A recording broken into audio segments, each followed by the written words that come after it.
Well, hello, everyone. Good to see you all. Thank you all so very much for joining me. Tonight, we are talking about 84-year-old Nancy Guthrie out of Pima County, Arizona, who was allegedly abducted in the middle of the night. Tonight, we're going to be talking about Mr. Sheriff and a lot more. Did he expect us to just not notice? Well, he's wrong. We did notice. And we're going to be talking about Luke Daly and a lot more. Stick around, a lot to talk about on the other side of this. I've walked through storms in scars and grace, smile through pain with a painted face. And if you know it, they called me too loud, too much, too strong. But honey, that's the reason I belong. Every scar's a scripture, every tear's a hymn. I found my worth where the light grew dim. They tried to break me, but here's a twist. I turned my pain into a clenched fist. I'm an unbreakable woman, born of fire and pearl. I shine like grace in a reckless world. You can test my faith, you can shake my plan, but I'll rise again. Just watch me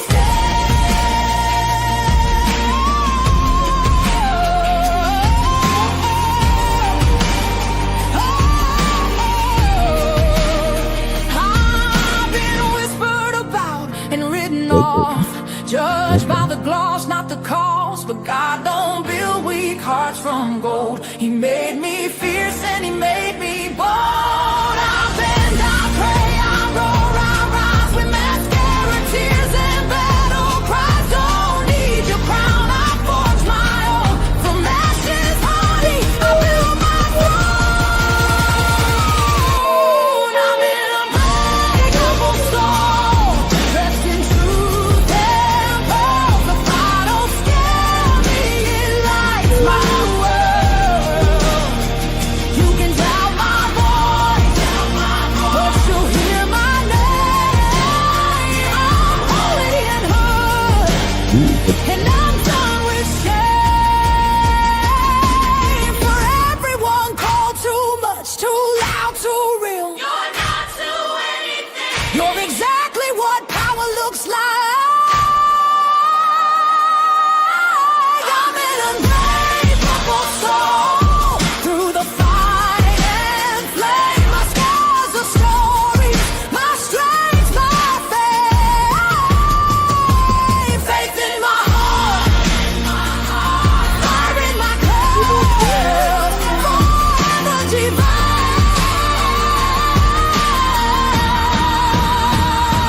Clutch them pearls.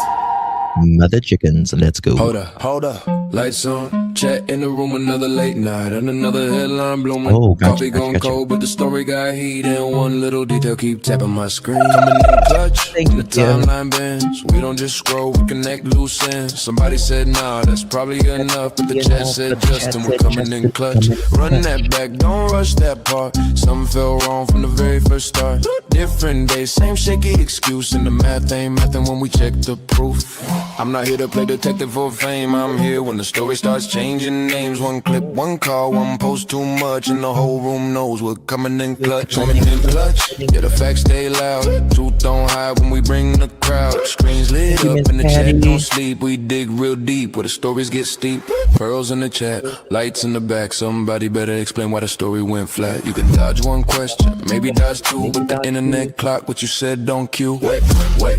Say that again, you said it was there, then it wasn't back then. You said you forgot, but the record got saved. Now the chest wide awake and the room just changed. Coming in clutch when it all gets strange, when the facts get buried and the tone starts change. We don't need drama, the truth does enough, that's why they pull up, we're coming in clutch. Late night crew, yeah, we built this thing. One live stream turned to a whole damn ring. Members in green miles holding it down. Whole chat moving like a small town crowd. No fake hype, no lazy spin, just one more clue when we're back again. If it don't sit right, we don't let it slide. We put the detail right up on live. coming in clutch. Say it one more time. Whole room locked on the very next line. From the first red flag to the final touch, you know where to be, we're coming in clutch. When the screen fades out and the night gets still, somebody somewhere knows truth comes real. We'll be right here when the next facts drop. Coming in clutch and we don't just stop. Hello, everyone. Good to see you all. Thank you all so very much for joining me. Really do appreciate your time. You could have chosen to be anywhere on YouTube. You have a lot of options, anywhere on the internet, anywhere in the world, and you chose to be right here. I know your time is very valuable, and I do appreciate you spending some time with me. Today is August 15th, 2026. It is currently 8 p.m. on the East Coast of the United States. Bonjour, everyone. Good to see you all. Thank you guys so much for hanging out with me. We got a lot to talk about tonight. We are going to go over some things. And Sheriff Doofy, he's been getting sued lately quite a bit. And I'm surprised the county I'm sure they're not happy. I'm sure the taxpayers are definitely not happy with all that. So we got a lot to get into. Guys, before we get started, if you would be so kind and please do me a big favor and hit that thumbs up button or double tap that screen if you're on the mobile feed. Also, if you would consider sharing this live stream out. I really do appreciate you guys sharing it out. I've seen you guys all over sharing the live streams out. Really do appreciate that. Hit that share button, copy that link, drop it in any of your favorite social media, and on YouTube, consider hyping this video. You get 3 hypes a week on YouTube. They are absolutely free, and you have to do it after the live stream on your phone or your mobile device, whatever that's mobile. Tell a friend, tell a family member, say go over and sub up to Clutch Them Pearls. Thank you guys so much for joining me. Cammy, thank you so much for the treat. Appreciate you, love. Good to see you. Your cat looks so comfy there. Patty Wine, thank you for the floating heart, my darling. Good to see you, babes. Appreciate you. Crystal to the pistol. How you doing, girl? Thank you so much for the silver star. Clippy, thank you for the silver star, my darling. Appreciate you. T-Gun, thank you so much for the clutch, coming in clutch. And thank you for the makeup brush. Joan Marie, thank you so much, my dear, for the floating heart. Edward, thank you so much for the treat, my dear. Appreciate you. User, how you doing? You got the cutest little Yorkie. I swear to you, that just the cutest little Yorkie. Thank you so much for the sparkles, user, and the silver star. Appreciate you, babes. Good to see you. Yes, if you're new in chat, please say hi. Come out of the bushes. The more, the merrier. Everyone is welcome here. Everyone is welcome their opinion on these cases, because especially in this case, we have no idea what happened to Nancy. We just don't. But it's not for the lack of trying. That is for sure. It's not for the lack of trying, because we all certainly have some new information that is out in the Nancy Guthrie case. The flock cameras. We all know what flock cameras is. People have very mixed views on the flock cameras because, people's like, it does invade your privacy. But in times like this, they can be very valuable. And these are things that, go to the Supreme Court and all that, because a lot of people feel violated with the flock cameras. However, one of the things we're going to get to, the smaller things, we're going to talk about the flock cameras tonight, which the maker of the flock cameras said that they would have been glad to have helped out in the Nancy Guthrie case. Yes, some consider, and I get that. You know what I mean? Because we are supposed to, when the, in America, when the Constitution, happened, we didn't have like these cameras like we do everywhere today. I mean, there's cameras everywhere. It doesn't matter if it's on your car, on your person, at a business, on a road or whatever. But I kind of do disagree with the flock cameras when it comes to the fact of like giving people tickets and stuff. I don't like that. I don't like that. I think it should be an officer that gives you a ticket, not some damn technology that, sends you a ticket in the mail. I don't like that. Thank you, Happy Farm Girl. Good to see you, love. Miss Ginger, how you doing? Sue, hello. Christy, Miss Kelly Thompson, how are you doing, love? Carol, Green Eyes, Miss Kelsey. You have no idea what the flock cameras are? What the flock? Kelsey, what the flock? Edward, good to see you. Miss Yarika, hello, how you doing? Patty Wine, good to see you. Connie, Ruby, the only little Texas, a tornado, how you doing, sis? We got Miss Julie, just me saying Justin, yeah. I think it is an invasion of privacy. I really do. I don't, I think it's good, like I said, in situations like you're trying to find a real crime, but someone going over, a foot over the white line at the stop sign or at the stoplight, whatever. I don't think you should, come on now. It's ridiculous, I think, with that. Right, dog mama, good to see ya. Lolo, how you doing? Miss Shari, hello, darling. Tina, everyone, good to see you guys. So yeah, let's get into this little thing. Also have a picture of the van that Carlos, the type of van that Carlos drives as well. Let me pull up this right here. Also have some pictures that I find pretty interesting as well. So the Flock founder says technology would have helped find Nancy Guthrie. And it just kind of goes to show you that certainly everything was not done. Everything was not done. Even the fixed wing aircraft, where they can go up and, monitor with the traffic patterns and specific vehicles and stuff like that.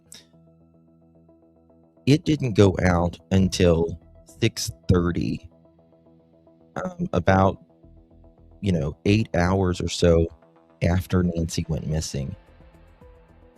Right? Tepe case used flock cameras. Yes. Yeah.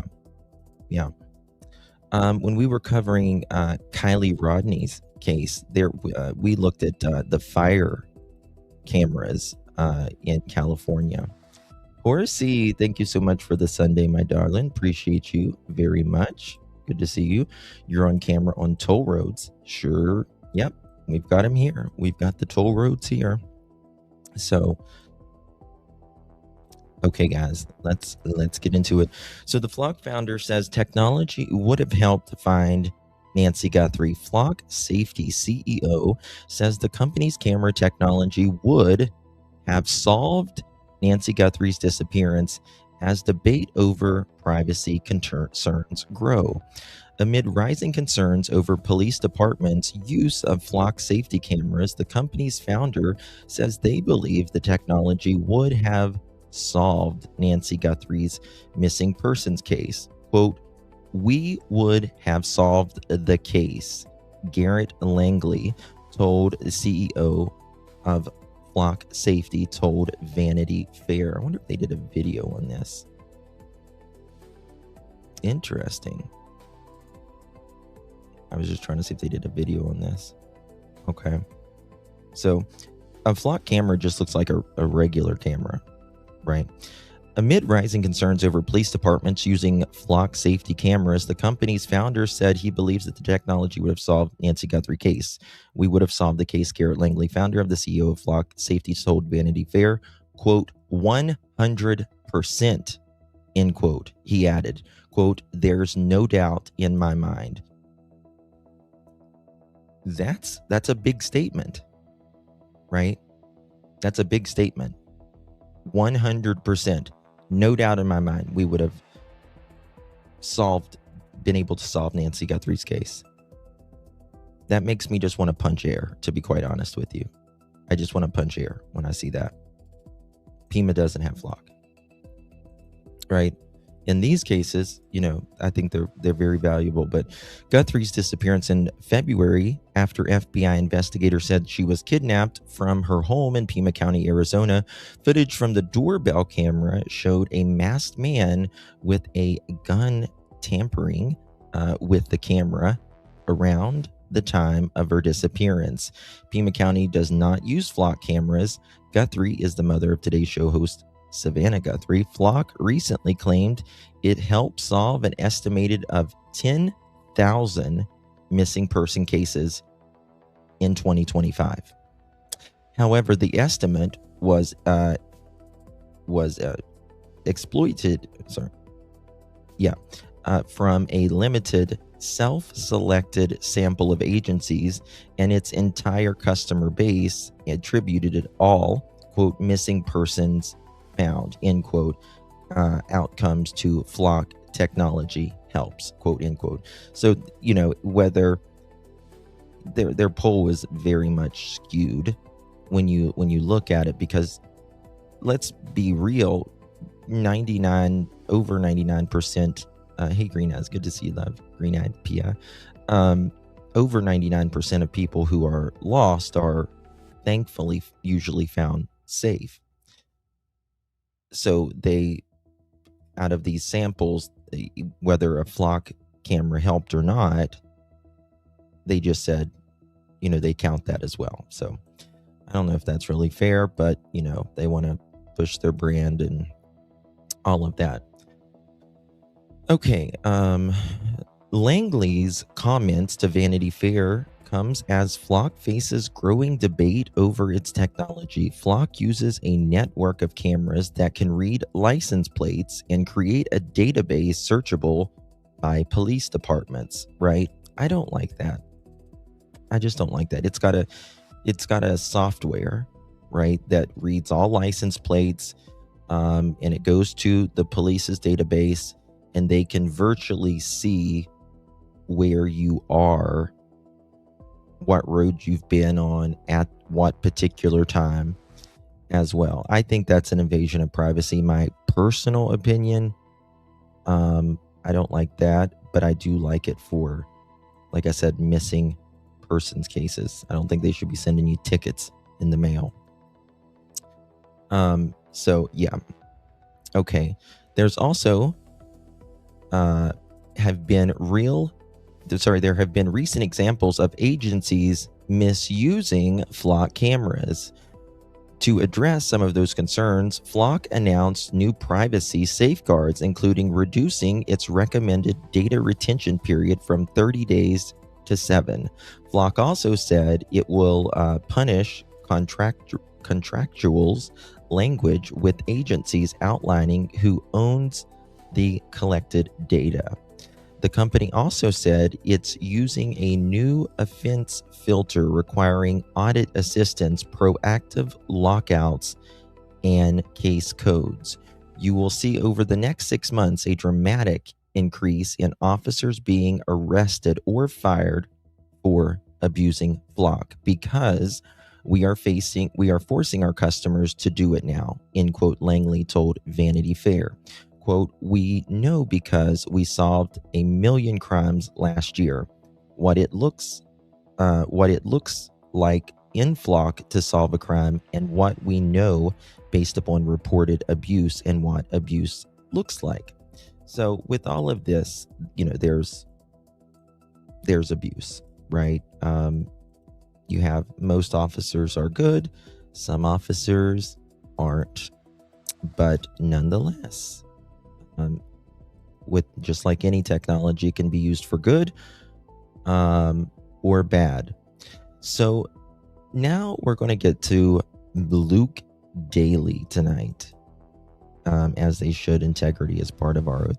Absolutely, Texas, honey. Flock cameras on one side are little robots here.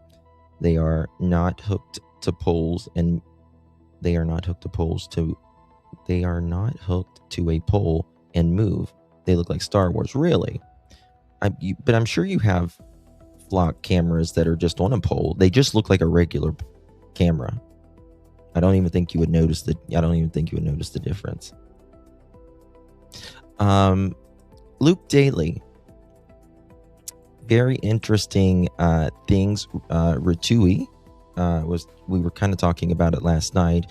Not only have Luke's Daly's charges have been dismissed, but also his other court fees for all his past cases have now been closed and sent to collections. Yeah. Yep. Looky. Luke Anthony Daly, right? 5 counts here: narcotic rug violation, misconduct involving weapons, misconduct involving weapons, rug paraphernalia violation, narcotic rug possession and use, and Kayla Day as well, it looks like. What the fuck? What is going on here? This is so weird, guys.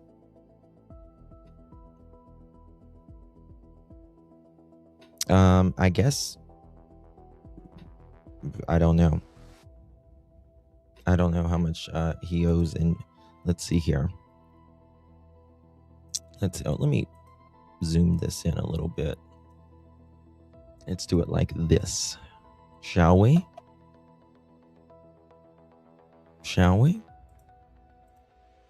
Okay.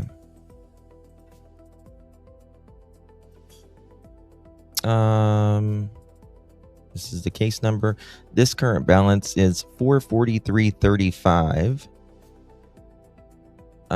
But look, 8/12/26. Debt set off. Updated DSO record sent completed. 1/27/25. Debt sent off. Completed. 12/9/21. Debt set off. Completed. 8/16/2021. All of these. All of them. It says. Isn't that crazy? What, did they get the wrong guy again? Well, it makes me wonder, is it because he's suing them? Is that why we're here? And they don't want to seem biased? Or are they kissing his ass? Right? What's this one right here? One second. Let me look at this real quick. This is Pima County Sheriff 1/28/26. Look at this one. This might be Kayla's. I'm trying to see if this is Kayla's. Yep, no, it's Luke. This one's current balance $350. Look at there. Date 1/28/2026. That is just, 2 days, 48 hours before Nancy went missing? Maybe he's an informant? I don't know, guys. I don't know. I am speechless, to be quite honest with you. Speechless on this. Collections, 8/14/2026. Fair notice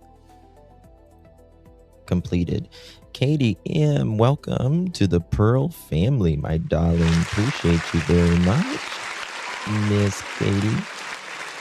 Love you, darling. Really appreciate you. Thank you very much for the support, Katie. I'll welcome Katie to the Pearl family. Really do appreciate you, Miss Katie. It's either he had information on Nancy and knew something, or it's to do with suing Pima County. That's good. Very good thinking. Very good thinking, Ratui. He might have knew something.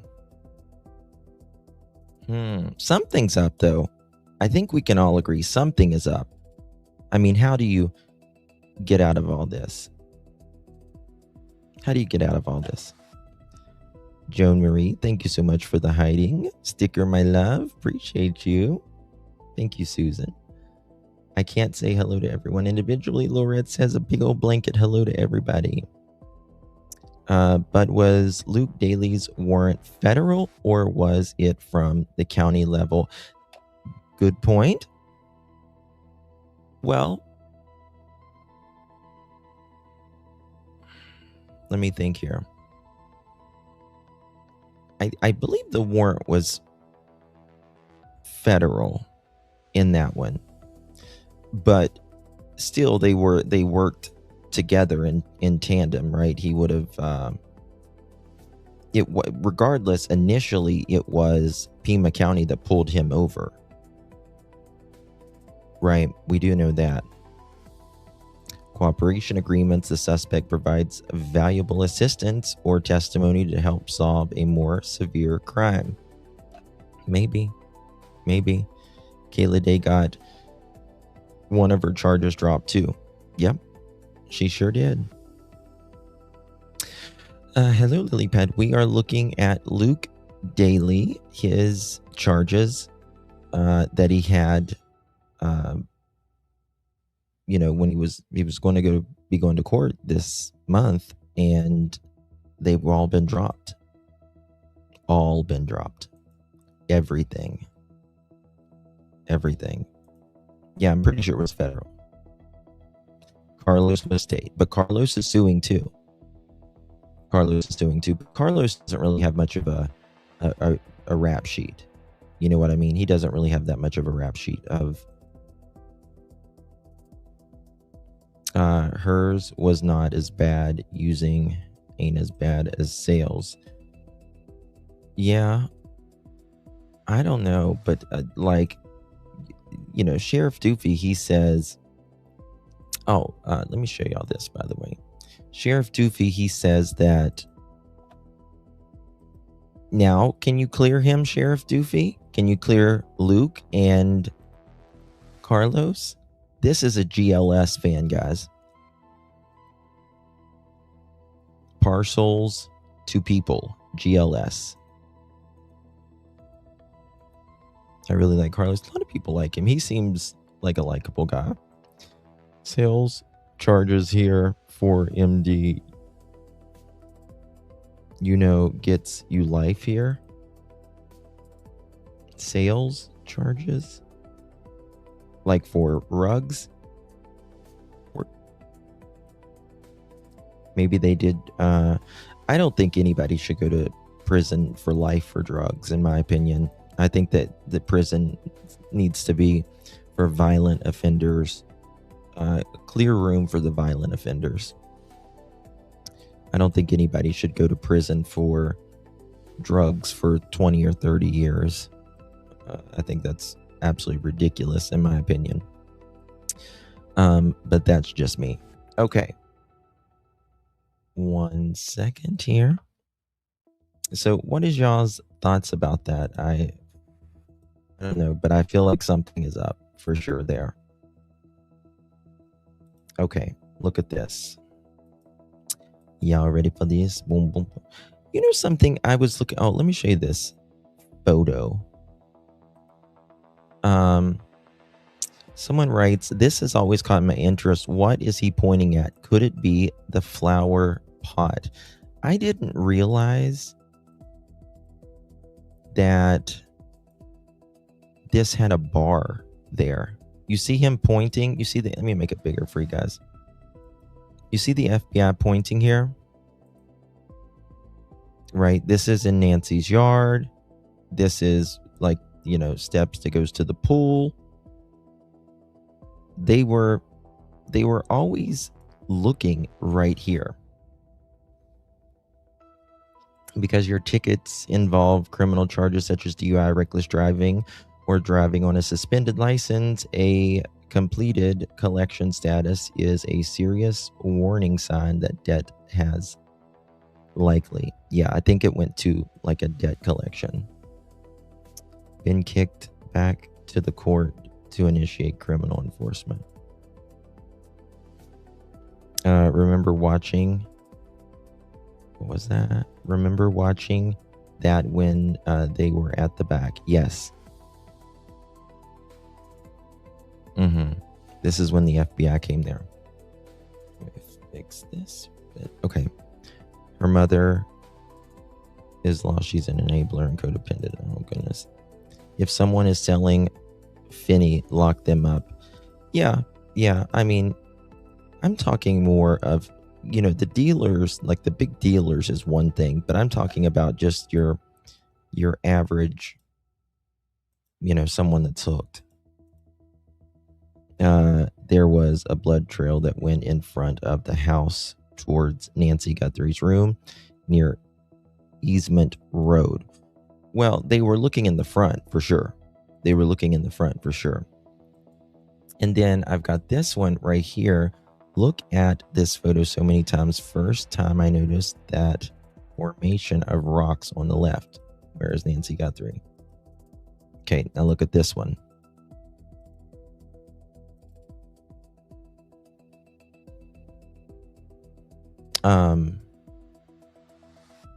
This is them coming down the steps.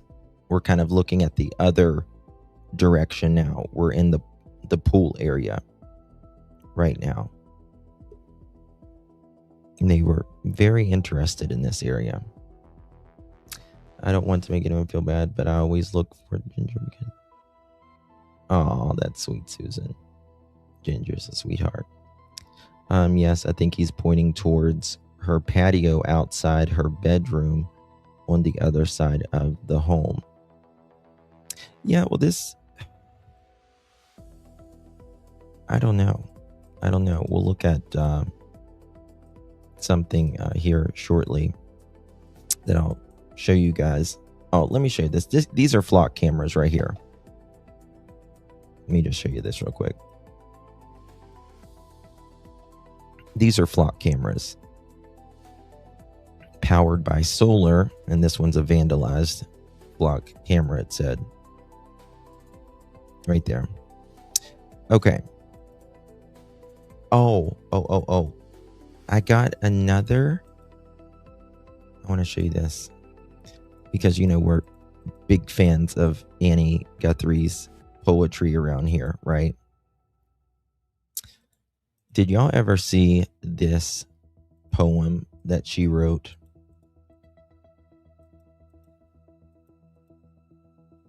It's called Women's Voices Against War.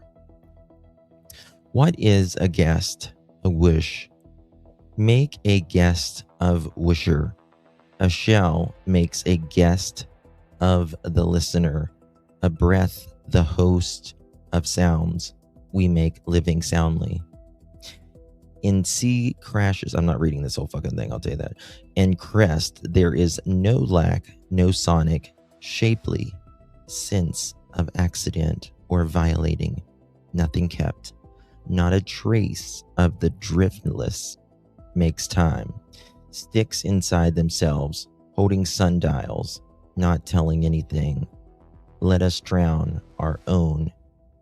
Take our own immediately.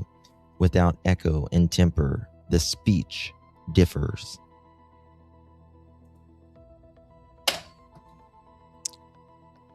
Fuck that. Sorry. I can't with that shit. Okay. Speaking of cameras, Sheriff Nano said that there is cameras inside the home.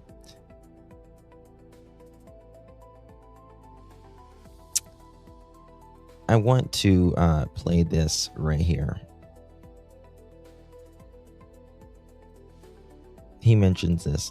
Listen to this. Do they have cameras at the home? They do, and we're looking through some of that. Yeah.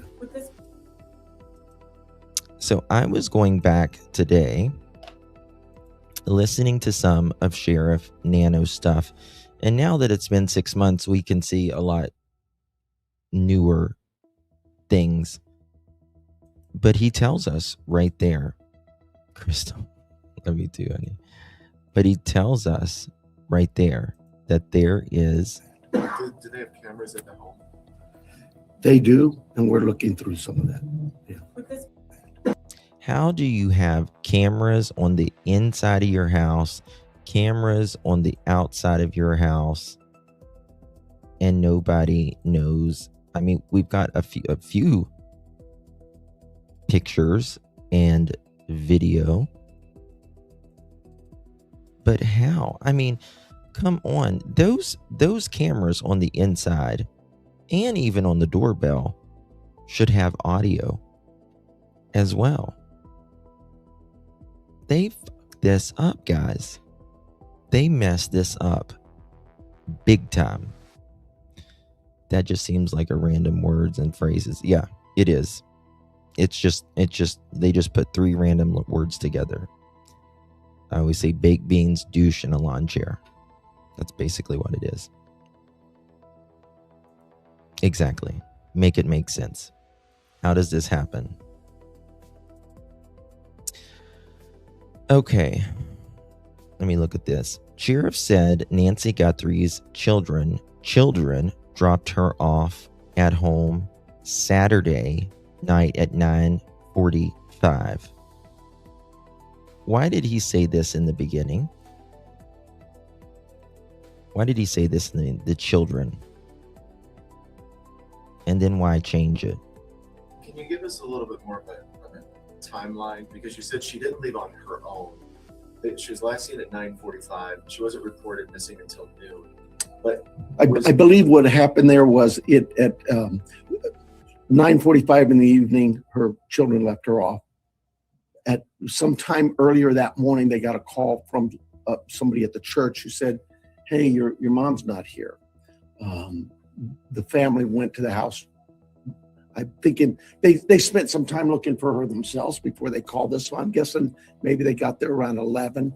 So they did some searching and realized we need some help, and they called children. Can you give us a little bit more of a timeline? Because you said she didn't leave on her own. She didn't. She was last seen at 9:45. She wasn't reported missing until noon. But I believe what happened there was at 9:45 in the evening, her children left her off. At some time earlier that morning, they got a call from somebody at the church who said, "Hey, your mom's not here." The family went to the house.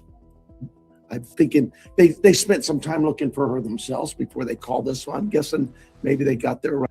And we know that you see what he says there. He says the family spent some time looking for her. And from what we understand, they were canvassing the neighborhood, right? Look at the other guy's faces. He looks, oh, I know. He said he's guessing around 11. Yeah.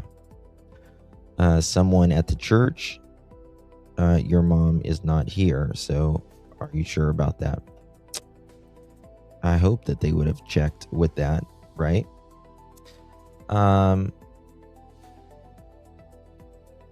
But look at this. So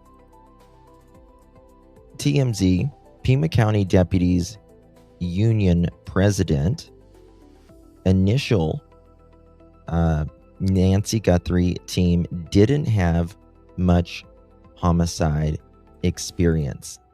worked very closely with Sheriff Nanos and the Pima County Sheriff's Department. I'm going to be interviewing Sergeant Aaron Cross, who is the president of the Listen Pima to County this. Deputies Organization, and what he reveals Very about the interesting. way this investigation was conducted and all of the gaps in the investigation that were put in Bad. place from the very beginning is shocking. He also goes on to reveal personality conflicts within the department between Pima County Sheriff's Office and the FBI, and it paints a very interesting picture and sheds some light on what's going on Exactly. today. Thank you so much for joining me today, Sergeant Cross. Yes, sir. Thank you for the invite. What do you do for Pima County exactly, and what's your connection to the Nancy Guthrie investigation? So currently I'm a sergeant, and while I'm not in charge of the investigation or in investigations, I'm the president of the union. So I'm kind of the mouthpiece for the deputies and detectives for Pima County Sheriff's Department. We are the largest union of the three. Walk me through what you were told about the sergeant put in charge that first week of the investigation.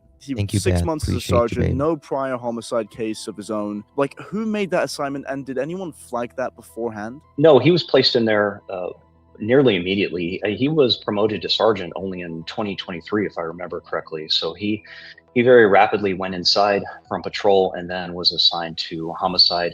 I don't believe he put in for that. Usually those assignments are made by command. So the homicide guy, he went from patrol to the lead of homicide. And he was the one that was covering Nancy. So In command, the for beginning. whatever reason, decided that despite the fact that he hadn't been in homicide before, that he was the right person for that unit. And so, of the detectives on the scene, how many had homicide experience, if any at all? They all had, because they were in the homicide unit, Mhm. but it was very limited. It was 3 years or less, all of them. 3 years or less. And so, would you say they were? We haven't even heard from the homicide guy. Which is, to me, is kind of weird. We've not even, like, the only one we hear from is Sheriff Doofy. We've never heard from the lead of homicide or the detective. Are I'm novice aware of. homicide detectives? Is that experienced in your field? That's a fair characterization. You need a lot of time in homicide to learn. It's a complicated assignment. And so 3 years was not adequate in this case. Oh, No, no. and it was almost unheard of prior to Chris. 3 years being an officer, no way. That's usually, you're in there at least 10 years before Nanos winning you're election, having someone with that little experience in homicide. If they were brought in, it would be one person being brought in, and the rest of the unit would kind of mentor that new detective, just show them the ropes on how to be a homicide detective. I had a former homicide sergeant, a respected sergeant, explain to me that you can't even call yourself a homicide detective until you've been through trial. So it takes a while to learn the ropes. A lot of gaps. He hasn't in the even initial solved the investigation. homicide, Some detectives let not alone been even through telling trial. each other what witnesses they had interviewed. Had you heard anything from the get-go about a certain moment, a witness that was missed, or anything like that? Can you point out a specific gap to us, if any? As far as missed, I don't believe so. The issue was that Micromanage it was a lot of duplication of work because we weren't accurately tracking who'd been spoken to.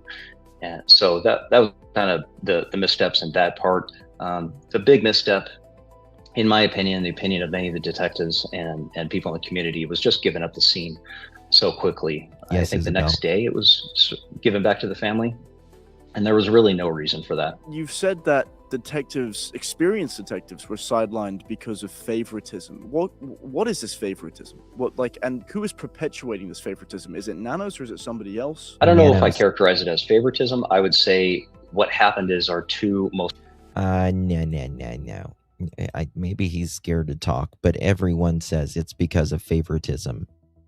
It's who strokes his ego. senior detectives in the homicide unit had been transferred out prior to this because they were handling investigations and they had a suspect for a homicide and they were building the case against him. However, they weren't quite there yet. You would think. And so Julie. they were making the case to make the arrest. However, their commander, one of Sheriff Nanos's, I would describe him as a favored son, was unhappy with how slowly they were building the case and demanded them to be arrested immediately. And of course, the probable cause wasn't there yet, so they didn't. And as a result of them moving too slowly, in his opinion. They were transferred out of homicide to cold case. In the Pima County Sheriff's Office, is this something that is a usual occurrence or? Very frequent, unfortunately. Very frequent. Very frequent. Okay. Besides intrinsic tension with the Pima County Sheriff's Office, there was also tension with the FBI. Was there a specific moment or meeting where it became clear the FBI felt maybe boxed out? For this investigation, that's Hopefully the unclear. state- I imagine probably pretty fairly Hopefully, the state attorney general is going to hold his ass accountable. Hopefully. early. It's well known, the sheriff's animosity towards the FBI and why. I believe you had Seems that way. former Chief Deputy Castigar explain that in great detail, and that animosity carries on to this day. So, credit to the FBI. They so far have established the best piece of evidence we've had so far in this case with that ring camera footage. I'm not sure where we'd be in this investigation without it, frankly. I'm glad you bring that Well- up because I think what a lot of people are looking for right now is It's really hard to, an elected official is really difficult to get out of office. It's a lot more difficult. You got to remember, he only won by 100 votes. Maybe not even that. It was just a handful of votes that he won by. Magdalena, thank you so much for the flower. It smells wonderful. Thank you so much, love. Hey, Justin, everyone. It's been a while since good to see you, Christine. How you doing, babe? Good to see you. an update with regards to what evidence either Pima County or the FBI has. Can you tell us, obviously without threatening the sanctity of the investigation, if there has been some kind of a meaningful development? You are late. You are late. Magdalena to the office, please. You're being paged. Magdalena to the office, please. You're being paged. We need a late slip for Magdalena. And I need a late slip too. I was a little late too, so I can't really see it. Development in the Nancy Guthrie case. Not to my knowledge, but again, I've purposely tried to stay away so I wouldn't risk endangering the investigation by accident somehow. So they're hoping to solve this. Well, I should clarify, the sheriff and command staff are hoping to solve this case, in my opinion, from behind a desk. To your listening audience, the most surprising thing if you drove to Tucson right now would be, save for a single billboard along the freeway, you would have no idea that this crime even happened. There's not posters or reward pamphlets really being handed out. Nothing. Other than a few YouTubers that took that upon themselves to do that recently. But typically in high profile Nothing. cases like this, and I've helped out in the past, homicide, we would combine both investigative efforts from behind a desk with also street detectives who would get out and speak with our criminal element. Well, you don't have that here, do we? We don't have that here. Guys, watch the rest of that on TMZ. We're going to go to our friend Brian Enton in News Nation now. Something very interesting here. Nancy Guthrie, search DNA evidence, lawsuit, and new questions for investigators. Very interesting interview right here. There you go, YouTubers. No one else. That's it. And they're putting them in jail. Make it make sense. Months after one of the most high-profile abduction cases in modern times, and Nancy Guthrie's family is still no closer to getting answers. Because of Sheriff Doofy, in my opinion. Now, new reporting on the mysterious crime is providing a deep dive on the investigation and really just a damning picture of dysfunction at the sheriff's office, starting all the way at the top. According to a lengthy Wall Street Journal investigation. Yeah, a lot of people ask that, Green Eyes. A lot of people ask that. How did they miss the blood? And they were allegedly at the home and in the neighborhood for almost, I think it was about 45 minutes, and they supposedly missed the blood, right? I don't know. The thing that they, the family keeps saying is, to Sheriff Nanos is, you don't understand. She can't walk anywhere. You don't understand. She can't walk anywhere. But if they truly thought that, from the beginning, why are they scanning the neighborhood for 45 minutes? You know what I mean? Like, why like, if you're telling the police one thing, but you're out searching everywhere for 45 minutes. I mean, I would have called really quickly. Maybe even an hour, they say. I'm starting to wonder if Nancy Guthrie was even home when the porch guy was on camera. I think it's staged. I don't think it's staged. Pima County, again, if you believe Pima County, they say that Nancy was absolutely home. Unequivocally. And the first investigators on the scene did not think the blood on the porch was a big deal, assuming initially that it was not related to Nancy Guthrie going missing. Now, of course, we now know the test confirmed. Well, when it comes to the blood, the police in the beginning wasn't even sure. They were like, well, Nancy might have scraped herself, the day before or whatever. I mean, dude, her phone's there, her car's there, her hearing aid's there, her watch is there, her medication's there, the doors are open, her doorbell's taken off, the light is damaged in the back, and you think the blood might be, I don't know, from like the day before? Okay, sure. Confirmed that it is in fact Nancy's blood, and detectives now think it came from getting hurt during the abduction. The journal highlights the failure to secure the crime scene, something we've talked about a lot over the last several months, and it's the reason News Nation was able to first get those images of the blood spatter that we showed you right from the front porch. The porch was freely accessible to reporters. I was there. Reporters were able to walk up, delivery people, basically. There was no yellow tape for the first 3 days. No yellow tape. Anybody who wanted to walk up to Nancy Guthrie's front door because they cleared the crime scene. I have never. The report cites department sources to portray Sheriff Chris Nanos as petty and out for revenge against his rivals. According to the Wall Street Journal, after his re-election victory, he sidelined deputies who supported his opponent, which brings us to perhaps the most damning of all the journal's revelations. It reports the department's most valuable search tool sat unused in the crucial first hours after Nancy went missing. The journal reports they couldn't find a deputy qualified to fly the high-tech Cessna search plane because the senior pilot who was scheduled had just been demoted following a workplace complaint. And again, imagine that. Yeah. The guy who did the aircraft, that it's at 9 hours, he had just been demoted because he supported someone else for sheriff. And it's set for 9 hours. Not until the sun went down is whenever they put the plane up.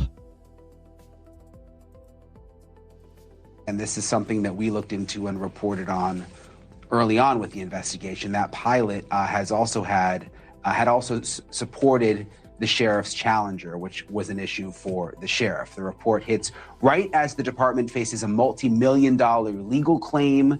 Carlos Palazuelos was detained in February, then released without explanation. It's embarrassing. He and his family filed a $3.25 million notice of claim alleging wrongful detention and defamation. And in a News Nation national exclusive, I spoke a short time ago with Jesse Showalter, the attorney representing Palazuelos. Hey guys, please hit the thumbs up.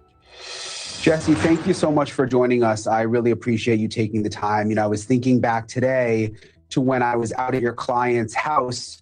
There was the big raid that night in Rio Rico, and everybody sort of thought that was it, that was going to be who was responsible for what happened to Nancy Guthrie. There was the FBI out there. There were so many deputies. They had the whole road closed down. And then I remember Josefina coming out and just immediately saying, like, this isn't right. They have the wrong person. None of this makes any sense.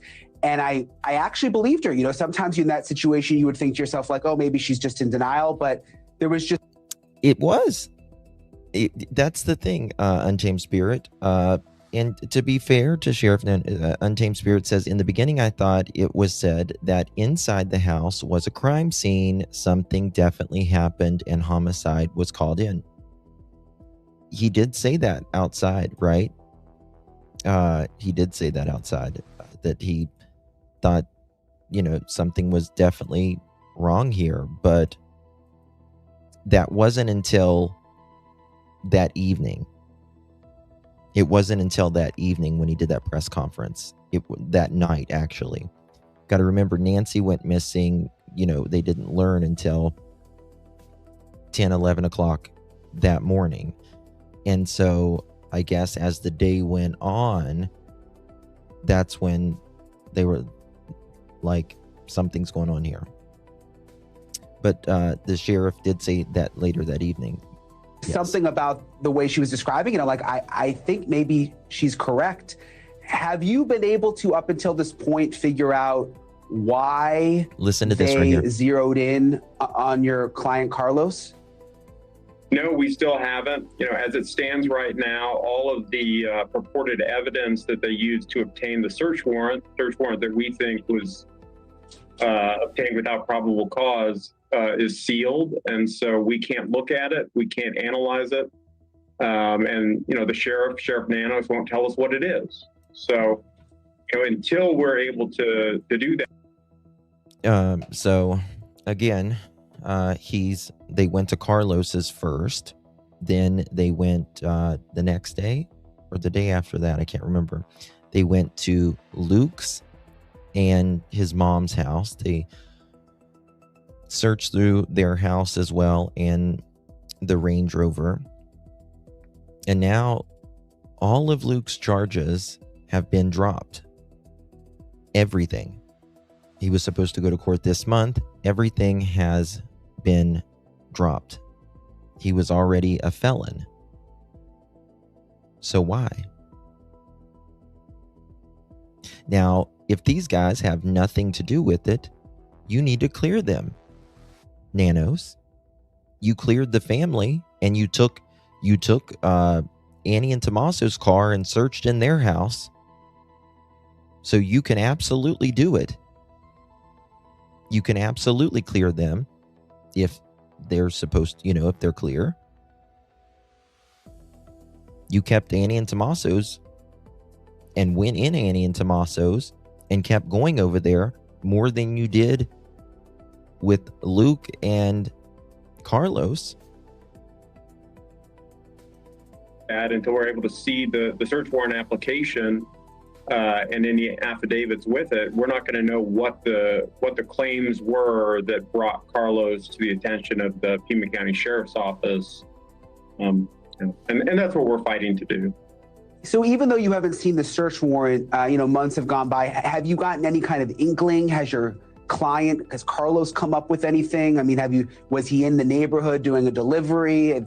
Is there something that's crossed your desk where you're like, okay, maybe that's where the mix-up came from? Yeah, as it stands right now, we've not been able to figure out anything.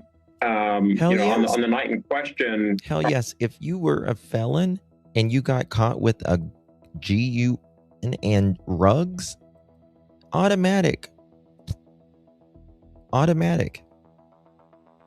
He's been in all kinds of trouble. Carlos was not in that neighborhood. That's our understanding. Do you hear that? Now his attorney is arguing that Carlos was not in that neighborhood that night.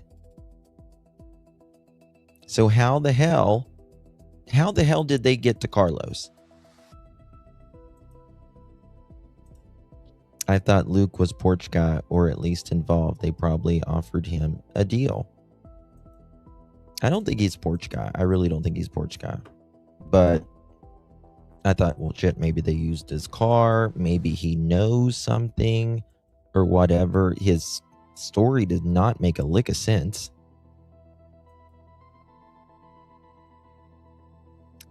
Justin, did you see what Steve, the former CSI guy, discovered with blood drops?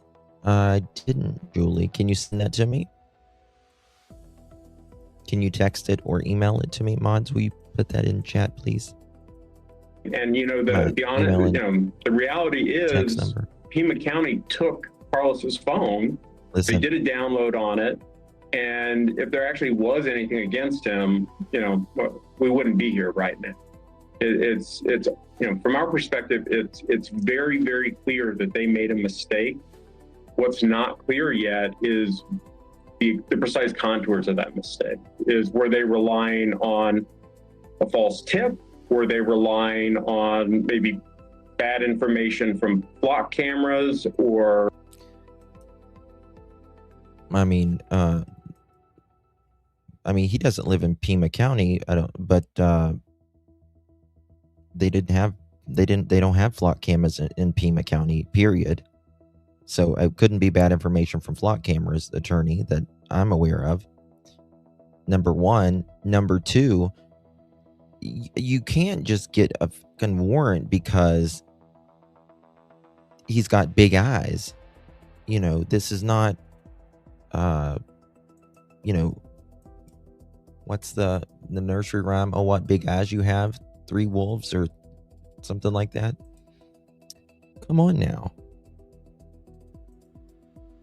I mean, it's supposed to take a lot to violate your constitutional rights.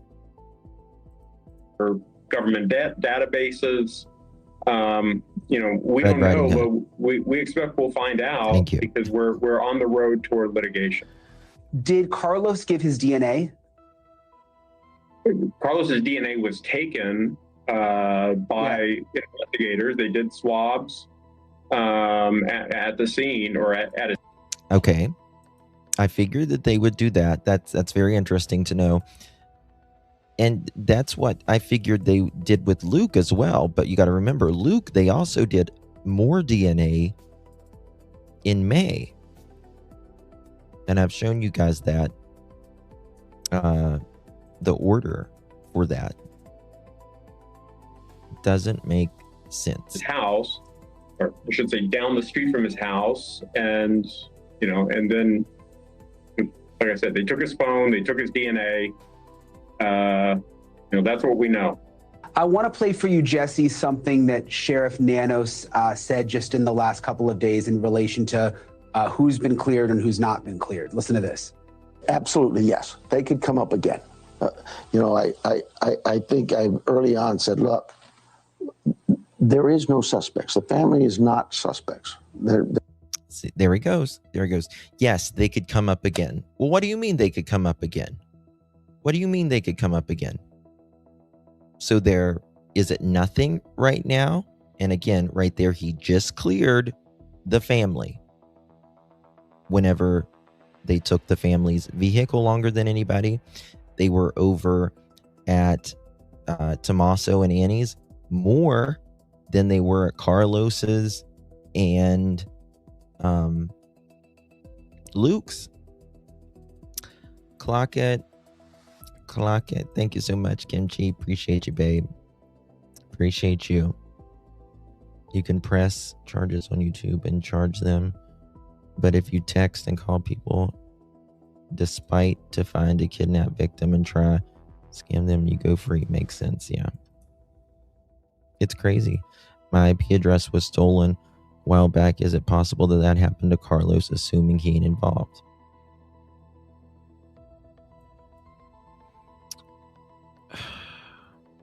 I don't think so. My thoughts on Luke. Listen, I don't think Luke is porch guy. I'll say that. I don't think he's porch guy. I'm still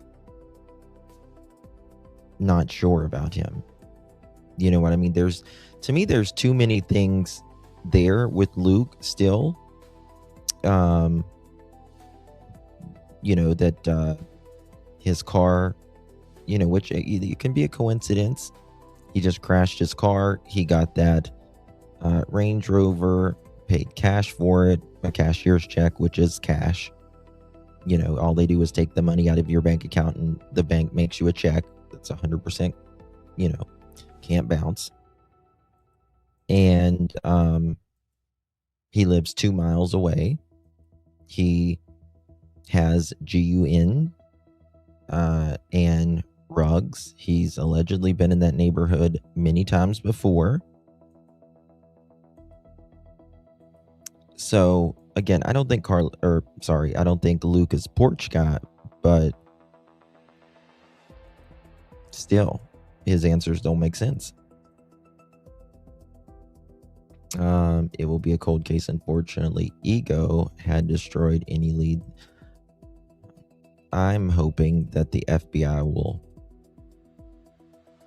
salvage They're not. what they can. Now, does that mean that ends it forever? No. What happens if next week somebody calls and says, hey, a family member did this, and here's...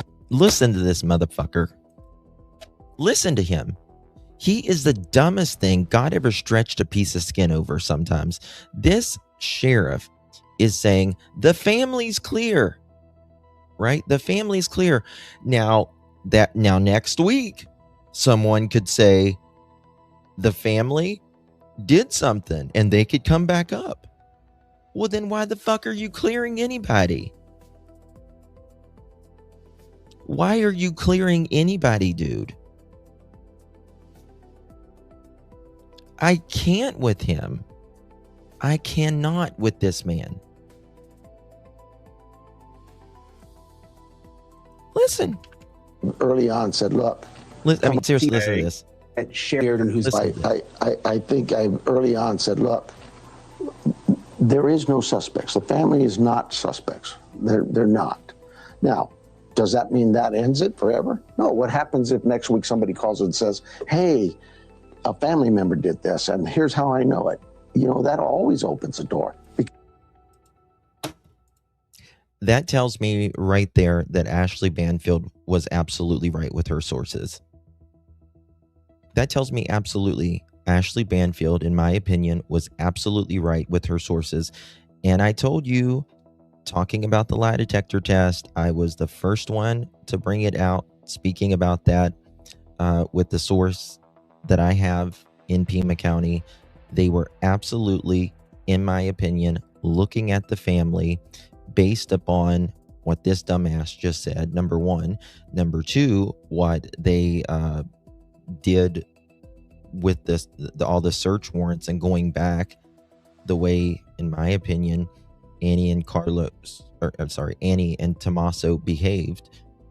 And them running back over there, searching the neighbors, all of that. Then went back from Annie and Tommaso's house to Nancy's house, 2 o'clock in the morning, looking in her yard, looking for something.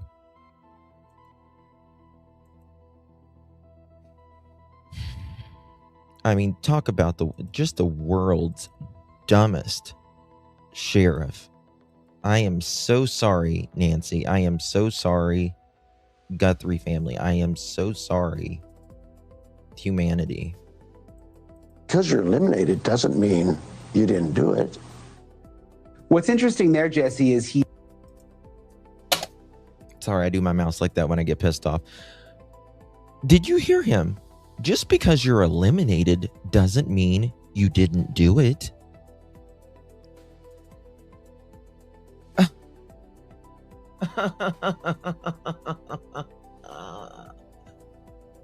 Just because you're eliminated doesn't mean you didn't do it.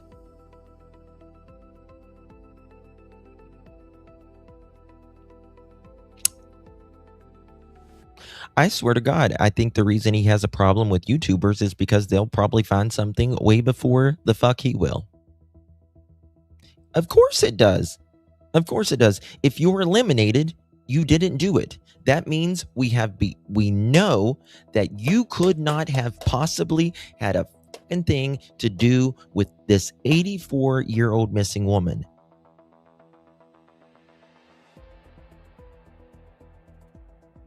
Yes, if you are eliminated, it means we know you didn't do it. It's pretty standard, sir.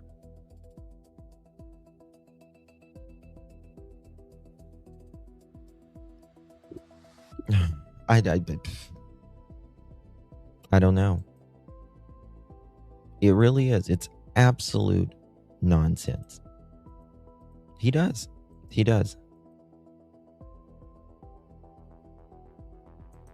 He said that he sort of alluded to the fact in that soundbite that, you know, nobody's cleared, the family could come up again. After he did that interview, though, he did another interview that he put out where he said, no, the family Thank you, Kimchi. are not suspects. They are Appreciate you. victims in Let's get this. that thumbs up. But throughout all of it, he has said that you, your Lucky. client and the other man who was detained at the other raid are not cleared. That at this point, he hasn't budged on that.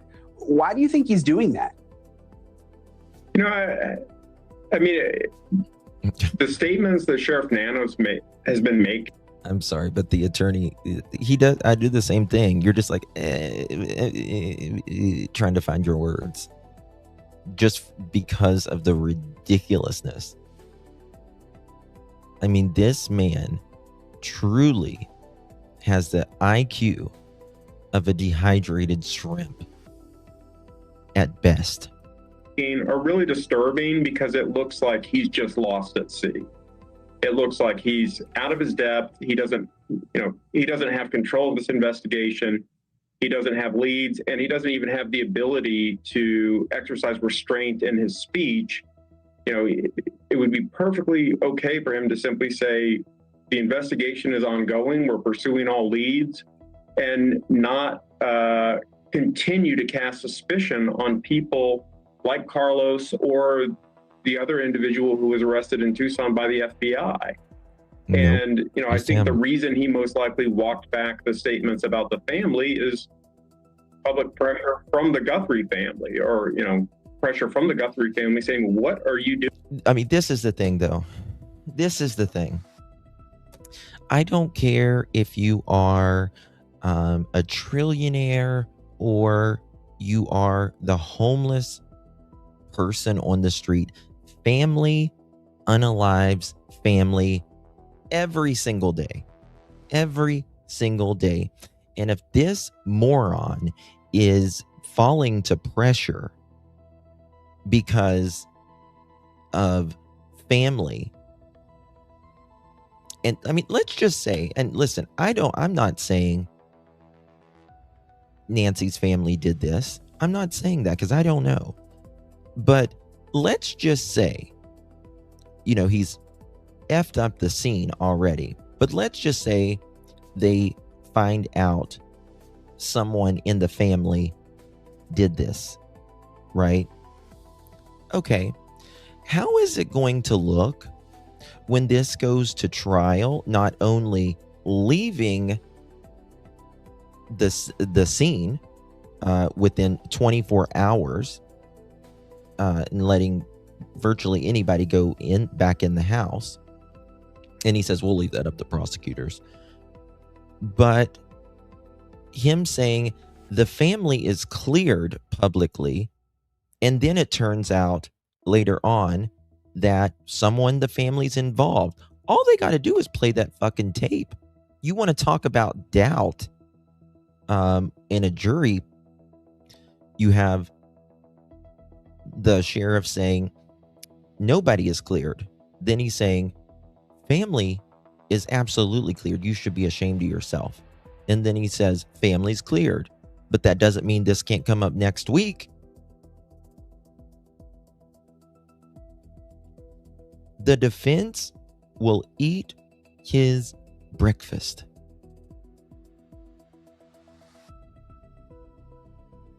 It's unbelievable how irresponsible this man is. Unbelievable. I mean, you're the sheriff, dude. Like, your words really matter, especially probably one of the biggest cases of our generation. I mean, seriously, it's a huge case. It's not every day that you have, you know, a national figure's mother, 84-year-old mother, gets dragged out of her house at night and dead.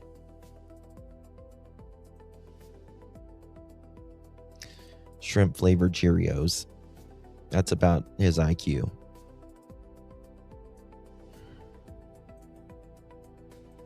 I don't know. I don't know, Greenhouse. To me, what I see. AGH, thank you for gifting a pearl necklace. Thank you, darling. Appreciate you very, very much.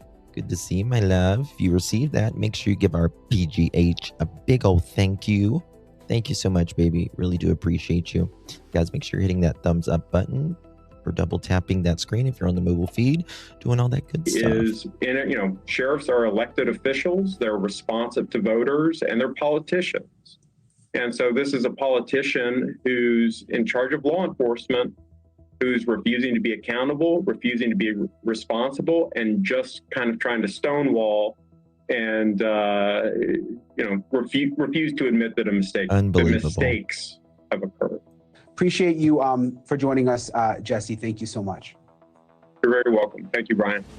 And here with me now to talk about what we know so far is Lieutenant Bob Krieger. He's a retired officer with the Pima County Sheriff's Department and former SWAT commander. It's so good to have you on the show. I've been watching you online throughout all of this, making your appearances and talking about the case. You're so well versed in this area and with this department. So first, I want to thank you for being on the program with me today and ask you about these notes and why you think that they were released now. Obviously, they could have been released sooner. Do you think that they were waiting for the 6 months? Julie, thank you so much, Miss Julie. Appreciate you, babes. Thank you for gifting membership. Really do appreciate you, my dear. If you received that membership, give our girl Julie a big old thank you. Thank you very much for your support, my dear. Really do appreciate that. Mark. We know that investigators are hoping someone will read the words in the context and say, hey, that sounds like somebody I know. That's how they speak. That's how they. I did too, Miss Eureka. I remember when the DC sniper was going on, I was afraid to pump gas.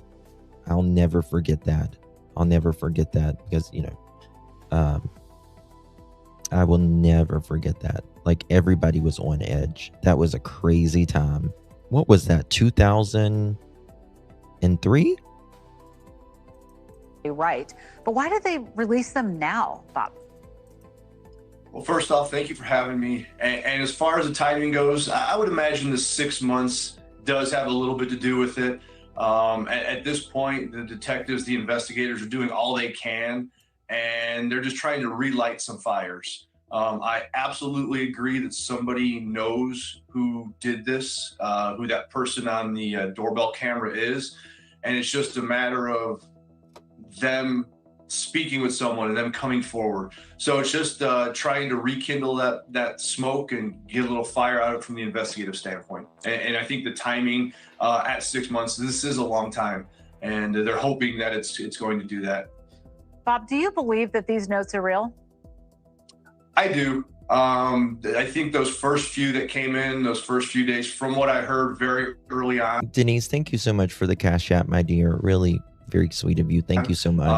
I heard about this exact verbiage within a day or so of these notes coming out. And I do. I think there's some details in there that leads the investigators to believe that, yeah, those were legitimate. Ones later on, a lot of those that may have went to other media outlets, may have been hoaxes. That was close. But again, nobody knows that. So the investigators have to treat them all as real and do their due diligence on following up on each and every one of the notes that they get. Yeah, I know that you're a retired lieutenant in this very county with this department that is doing the investigation. So I've got to. I mean, it's no wonder. It's absolutely no wonder that this sheriff has a 99%. His employees has a 99% unfavorability rating with him. You can't blame him. And the 1% are probably just scared out of their minds of getting retaliation from him. They don't like him either. Jeannie, thank you so much, love. Appreciate you very, very much. Thank you for gifting that. Really do appreciate you, my dear. Good to see you. Thank you very much for your support, my love. Good to see you. Okay, here we go. This case is crazy. Well, the thing about it is like it's already a difficult case. You know, it's already out of the norm that any 84-year-old woman gets, yanked out of her house, much less a national celebrity, you know, her daughter's a celebrity. And they could have gotten so much more. They could have gotten so much more footage. We wouldn't have this footage. We wouldn't have this footage today. Wouldn't have these pictures today if it wasn't for the FBI. Because Sheriff Nano said, oh, they can't do anything. Sorry. Well, FBI contacted Google and they went through it and got some of the data. But again, had it been sooner, they could have gotten probably even a lot more. I mean, cameras inside the fucking house, guys. Cameras inside the house. Ask you about your time with them and what you are hearing on the ground. You're there. You worked in this department. What do you think about the investigation where we are right now? And obviously we know, look, we can't be told everything, right? There has to be stuff that's kept close to the vest, and that apparently is happening. But we heard the sheriff, Chris Nanos, assuring the public this case is not cold. Kind of feels like it is, but 6 months doesn't necessarily mean a cold case. What are you hearing on the ground from the people that you used to work with that may also be retired that are able to talk about this? I'm hearing that they're working. The task forces together with the FBI and the Sheriff's Department investigators. They're working it every single day. Thank you, Amy. They're doing what they can with the information that they have. They're getting some new eyes on it. I know that investigators were back out in the neighborhood just in the last few days going through areas around Nancy's house, just looking for new things. You're exactly right. Texas Honey drives an expensive car on a sheriff's salary. And I'll tell you something. I'm not going to say anyone's guilty or did anything. However, I will say that I find it very strange that the FBI was looking into how the spending went. And the one guy that they were looking into died in the neighbor's yard, and Sheriff Doofy would not allow the deputies to interview the wife. They wouldn't allow them to go in the home. They wouldn't allow them to give a statement. I've covered it all. And this is why he has a chip on his shoulder.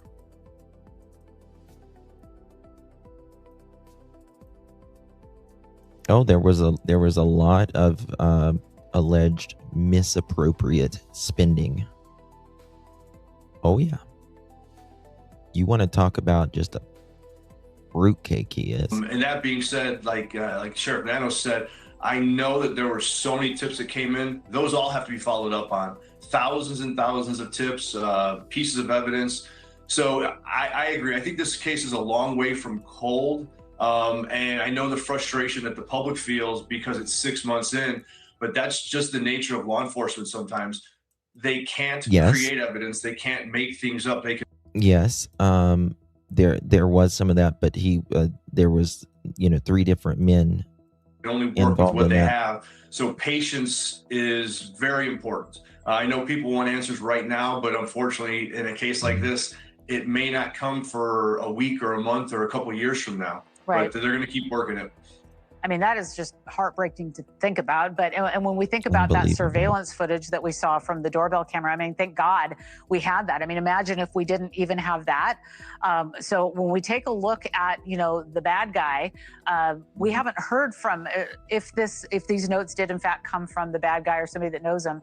There's been no further communication. I mean, what does that tell us? I mean, Savannah is begging for anybody to come forward who might recognize, the syntax. And we heard, one of the notes said, we, the other one said, I or me. So it's very interesting to now look at it on black and white, the pages of these notes, to look at them. What stood out to you? You said that you've heard some of that language before, but when you saw it for the first time when it was released from the sheriff just yesterday, what went through your mind reading it line by line? Listen to this right here. Just that I do think that it was a planned event. I don't think that the suspects, because I do think there were multiple suspects, Do you anticipated. really? Pardon me? You think that there's more than one? Absolutely. The Pima County Sheriff's Office has finally released the alleged ransom. I mean, like I always say, I think that there is more than one suspect, but I don't think there's more than one that went in the house. Because we only see the guy on the 11th and the same guy on the night he's at the porch. But I do think someone was in a car somewhere that probably came by to pick them or Nancy up, or was sitting, in a car very close by. And I think he had a walkie-talkie and he's like, okay, come, we're ready, kind of thing.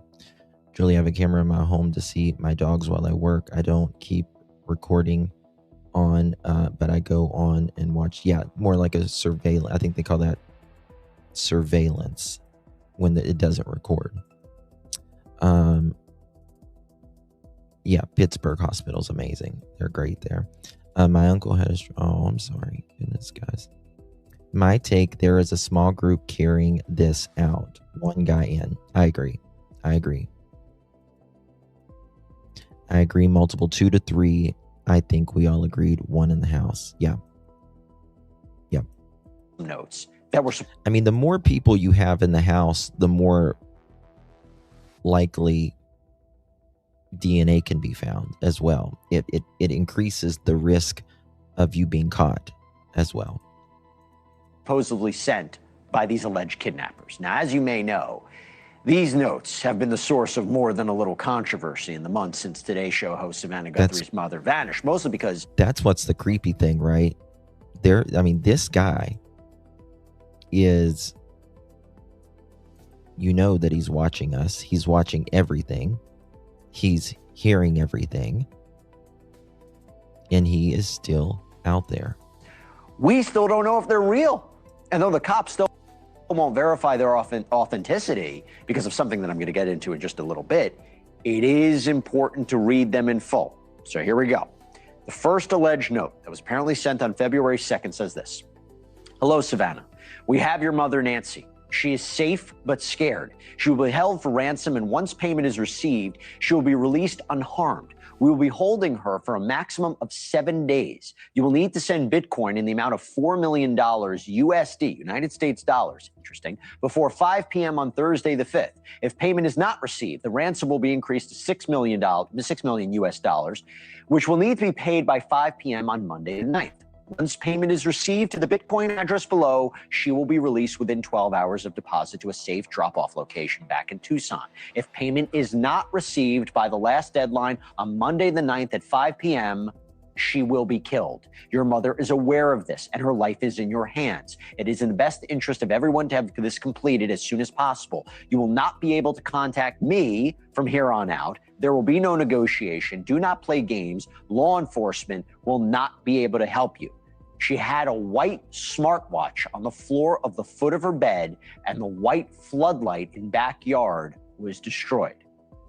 Then you have the second alleged note. Very different tone. This was apparently sent on February 6th, so 3 days before the deadline from that first note. It says, Guthrie family, we did not fully grasp the seriousness of her physical condition. We never intended to hurt her. That was not our intention. She perished shortly after she was taken. We believe it was heart-related. She is buried in nature now.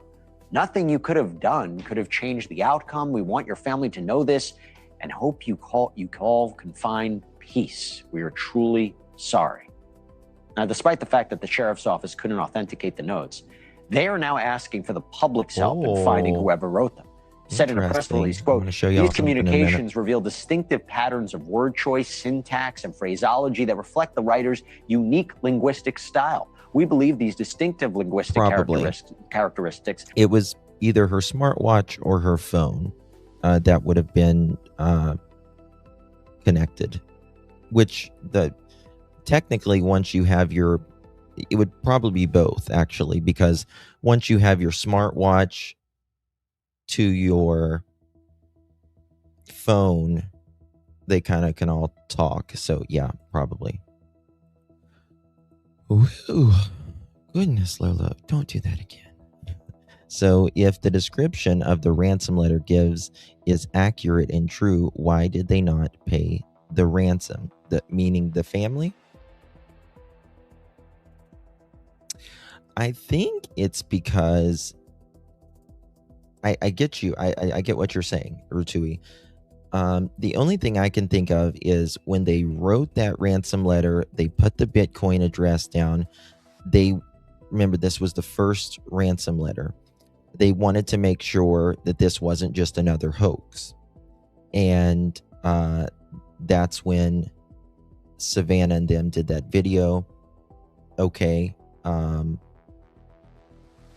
that's fine, but you need to tell us that she's alive, right? You need to show us that Nancy is alive. And that is when they came back with, even though they said they weren't going to write back, and they said the police can't help you, all of that.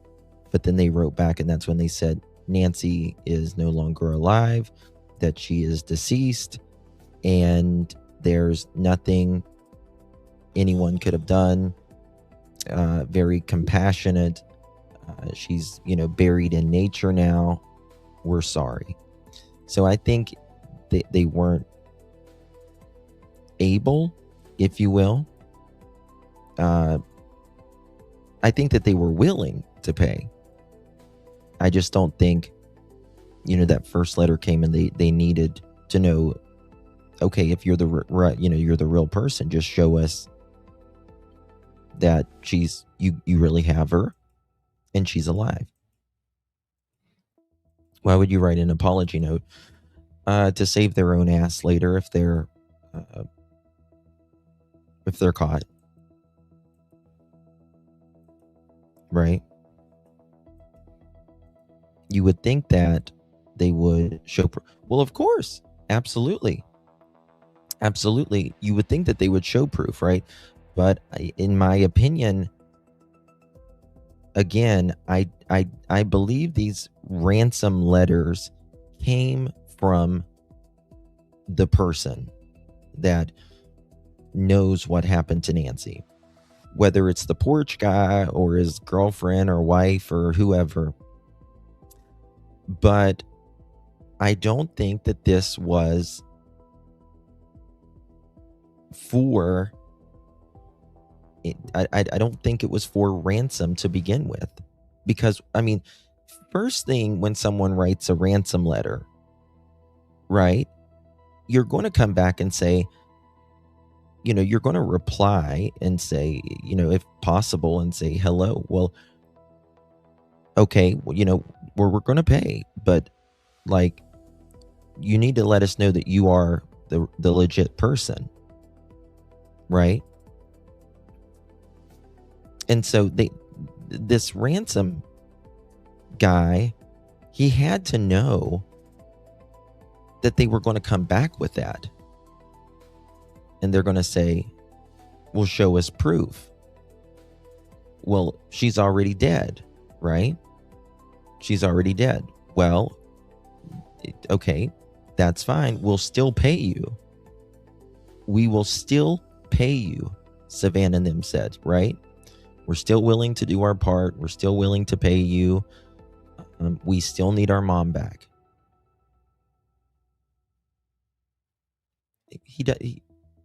He's not asking for it, right? This guy can still get paid, essentially, for unaliving, or taking Nancy out of the house and burying her in nature. And he's not asking for it. Why, you say? Well, because I think of a couple reasons. I think because, A, if he sends a picture, he's afraid that the data can be tracked. The metadata, number one. What was my second point on that? Second point would be if they put money in the account, right? he's afraid he's going to get busted that way. And if he's going to get busted, right? Like, you should, like, if this was truly about ransom, these ransom letters, you would think he would have already thought through this, right? Oh, okay, I can ask for Bitcoin, but what am I going to do after the Bitcoin? How can I turn this into cash, into my bank account? Right? Oh, well, they can track that. Oh, well, they can track that. Damn. So it doesn't make sense.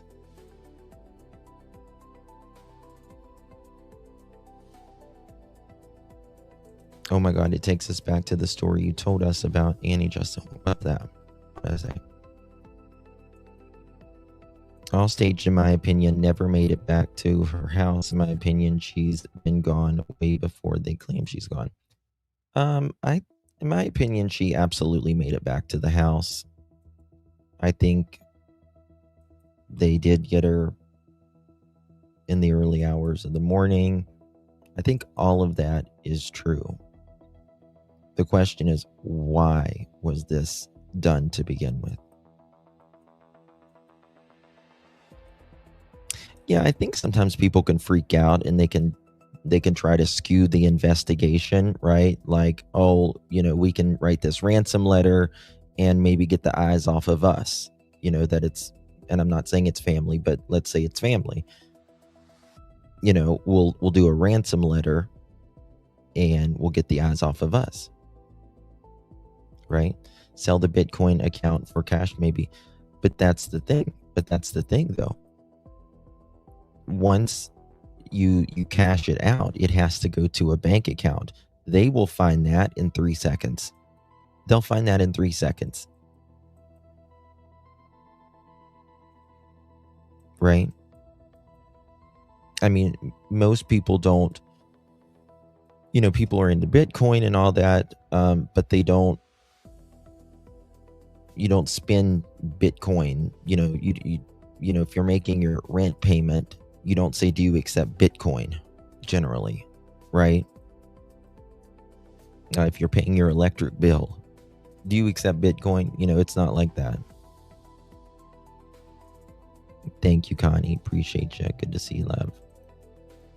May be recognizable to someone who knows or has interacted with the note's writer. Now, the cops also asked for tips on anyone with sudden changes in behavior around the time of Nancy's disappearance, including sudden interest or disinterest in the case. That can be key. So does this plea from the police mean they think the notes are real? Is there something in there identifying the sender? Do you recognize something? Or is this just a Hail Mary play from an investigation that has finally hit a wall? Joining me now for a closer look, so happy to have him, Chris McDonough, the director for the Cold Case Foundation. He's also a retired homicide detective and co-host of the Interview Room. Good to see you, sir. You tell me, why would they release this now? Why not release it earlier on?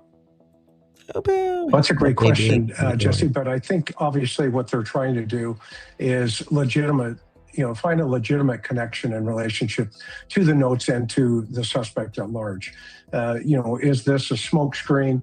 Really,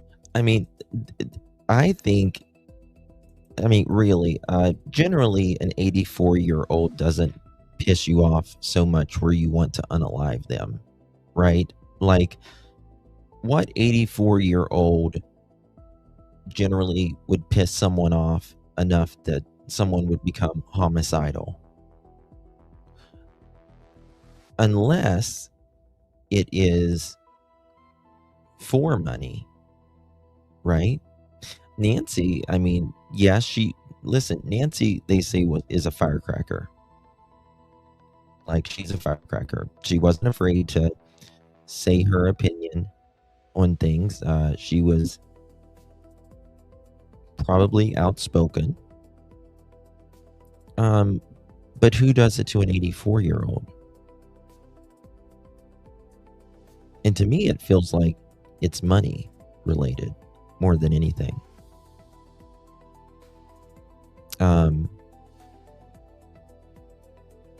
But then I say, if it's if it's money related, think about this. I always say statistically, Nancy wouldn't be alive in a year from now anyways, because she's 84 years old. The average life for a female in the United States is about 78 years old. She's already outlived the expected life. If it was,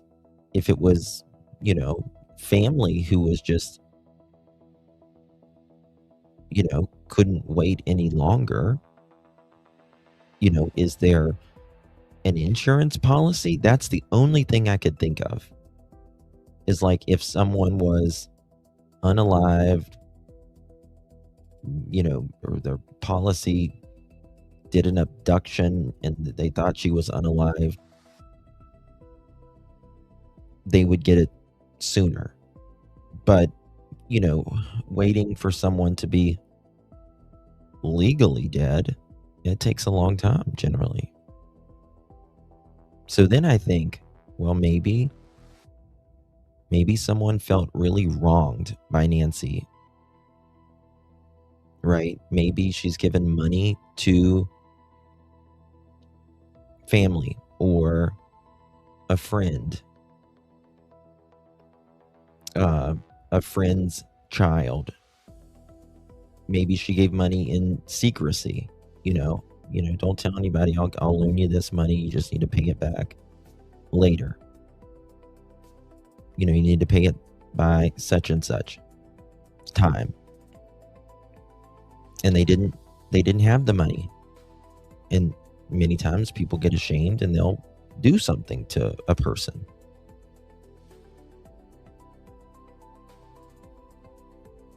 It's got to be something like that.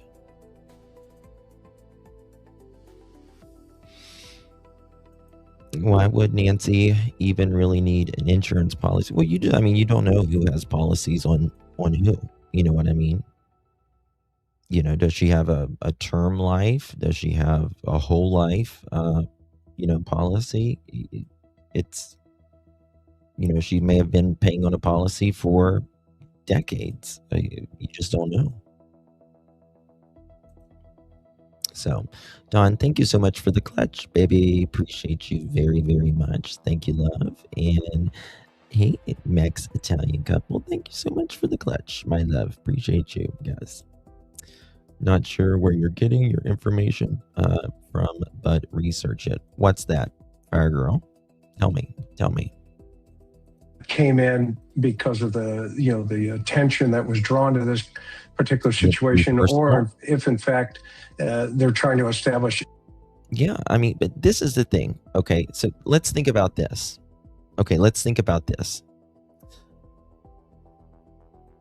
Let's say Nancy. We talk about like the roof guy and the electrician and all of that stuff, right? Okay. How would a contractor, why would a contractor come back into the house and kidnap Nancy? Right? Why would they? Fire Girl.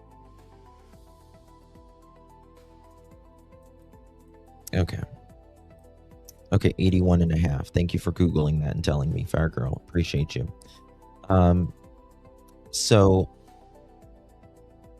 she still outlived her age. You proved my point. Same thing. Okay.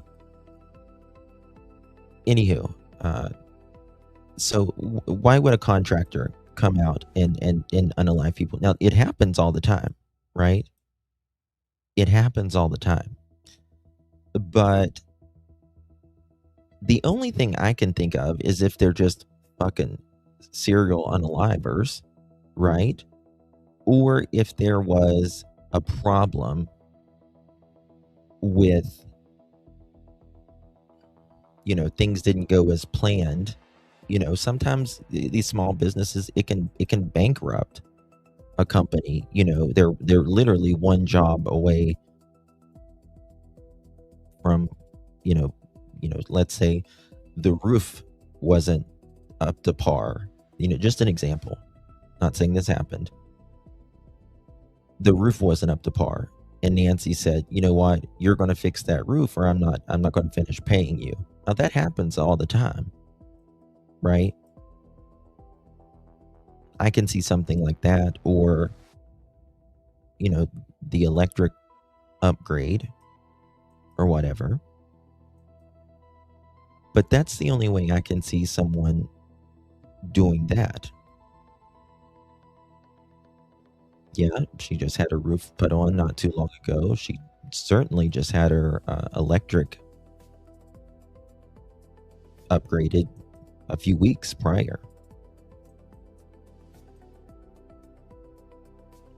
I know, Hubo. I'm sorry, baby. I still think, in my opinion, Tommaso and Annie are involved. Her taking an Uber is another red flag, in my opinion.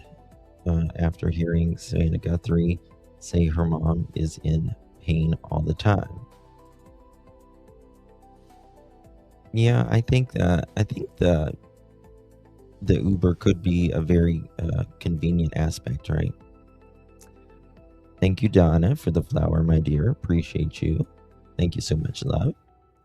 I don't understand how she can't make it to the mailbox, but she takes an Uber on her own. Well, I mean, I can understand that. She just walks to her car, hops in and sits in an Uber, and it drives her there. In my opinion, though, if Nancy had money all in a trust, she wouldn't need to be found for a successor trustee to be named. Just an FYI, I think her stuff was in a trust that cannot be taxed. Yeah, but she would still have to be declared. It may, unless there's a clause in it, that she's doesn't have to be deemed dead, right? Like she was incapacitated or kidnapped and not found. Perhaps, right? But even with like a trust or something, well, I mean, it can be like, in 2026, the family can have it, dead or not. But yeah, I mean, there could be some clauses there. The 56 minutes will always be a red flag to me about Annie and Tommaso. To me, it is as well. I'm not going to lie, because again, they said, we kept telling them, Nancy, mom cannot make it to the mailbox most days. You're not listening to us. She can't go anywhere. Well, if y'all were there 56 minutes, searching around, then, canvassing the neighborhood, and she can't walk anywhere, it's a little, contradictive. Right. No one is that busy that they can't drive 4 miles to pick up their mom. I don't know. Are these legit? But they don't have anybody. In other I mean, to me, you talk about the, they could have come picked her up or whatever. But then you look at it, you're like, damn, Tommaso could have walked her inside. And, I can't imagine somebody that can't walk good, that you're not walking them inside and at least getting them to their chair or to their bed. Words, if they knew this was 1 or 2 people, they wouldn't be making it public. So I don't feel like they have anybody in mind. Yeah, no, I concur 1,000%. And what's interesting is the structure of the particular notes as a whole. I mean, I've been hammering it all day on some things, and I kind of want to point a couple of things out to you. Please. First of all, note number 1, Everywhere. Nancy is mentioned just one time. in this whole entire conversation between note number 1 and note number 2. And the reason that's important is the following. The word we in the very first paragraph there is mentioned 2 times. We have. Mini Panthers, how you doing, darling? Thank you so much. I would love to know if she had a term life insurance. Yes. And if so, the end date. If someone was counting on a payout and knew the details, in my opinion. Love you. Thank you so much, my dear. Yes. Could be. Could be. It's possible. It's very possible. But again, but let's think about that. Let's think about that. I totally get and take what you're saying. I'm just trying to play devil's advocate so we can make our argument stronger. If she had a term life and let's say it was getting ready to be expired, right? Once she hits, a certain age. You got to remember, she just had a birthday though, right? She just had a birthday. So she just turned 84. It might have, let's say if she had a term that ended when she was 85, they still had virtually another year, if that's the theory we're going with, right? Now, another thing, let's say, she had a term life and they did something before the term life was ended. Again, you still kind of have to wait until they're declared deceased. Probably, unless there's a clause in this, insurance policy, like if you're abducted and found or not found, they'll pay out. She might have had a yes, Nancy liked her. What did she like? What kind of drink? I think tequila. We will. Okay. The word she is mentioned 6 times. She is safe. She will be held. She will be released. She will be released again. She will be killed. He's 84, right? Now, the other really interesting thing is the word received is mentioned 4 times. Is received, right? Not received, is received. And one of those received is spelled incorrectly down there where if payment is not received. So it's almost like the note writer was into a... We're going to go to, I want to show you a couple things here. Someone sent this to me before we get to the next thing. I just want to show you this real quickly.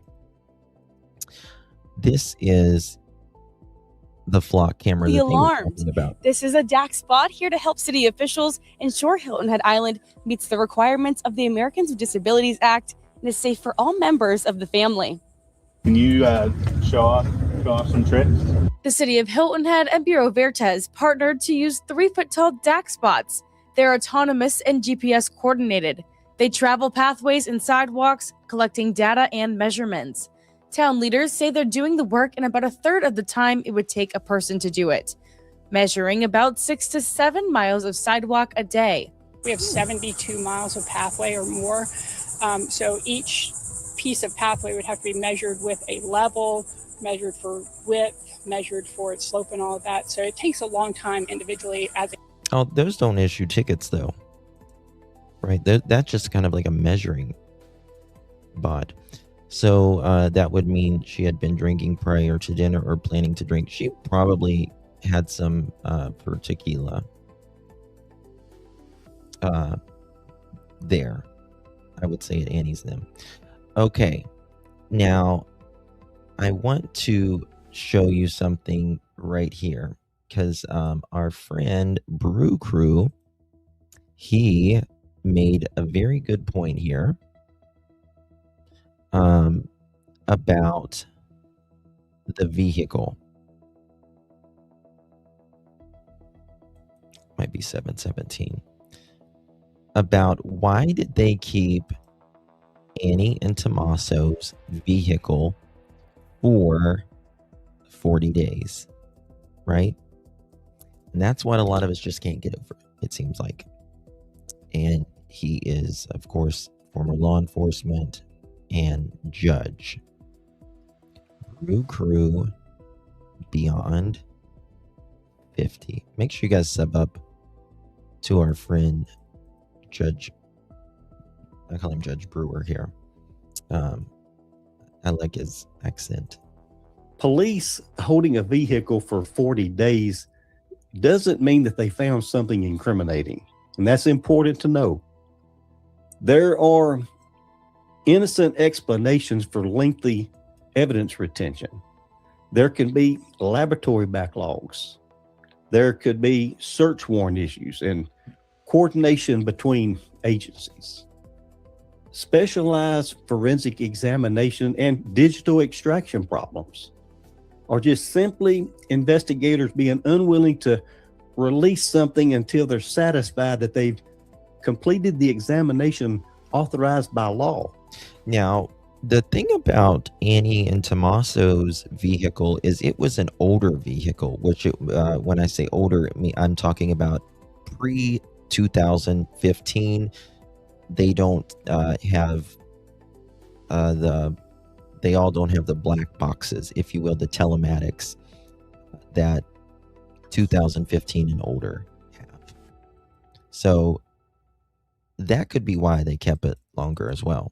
Which we can go back to the first 24 hours and question why they did what they did then, because after 24 hours or so, they released the scene and then had to go back. Gotta live. So why did they do that in the first 24 hours? But here they seized the vehicle and kept it for 40 days. Listen to this. I don't know. Here's the other side. You know, law enforcement, they generally don't want to store somebody's vehicle indefinitely. They charge evidence. It has to be documented. Property has to be secured. Chain of custody has to be maintained, and the government has to, you know, they have to have lawful authority for what they're doing. So the better question isn't, what did police find? We don't know that. The better question is, what were investigators trying to rule in or rule out?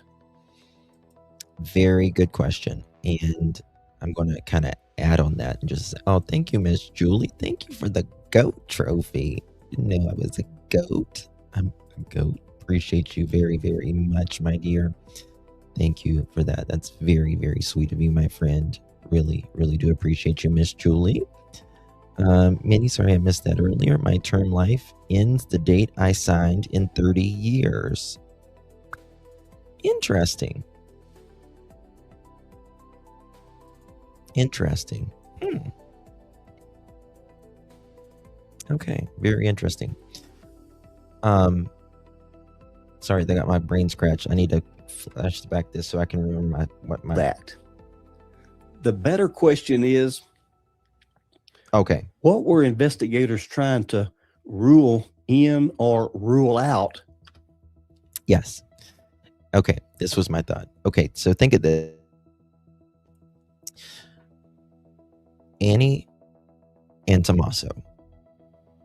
The thing for me that I just have a hard time getting over, and again, I don't know who did this, but the thing I have a hard time getting over is we know, according to Pima County, that Nancy absolutely 100% made it back to her home, that she was dropped off, right?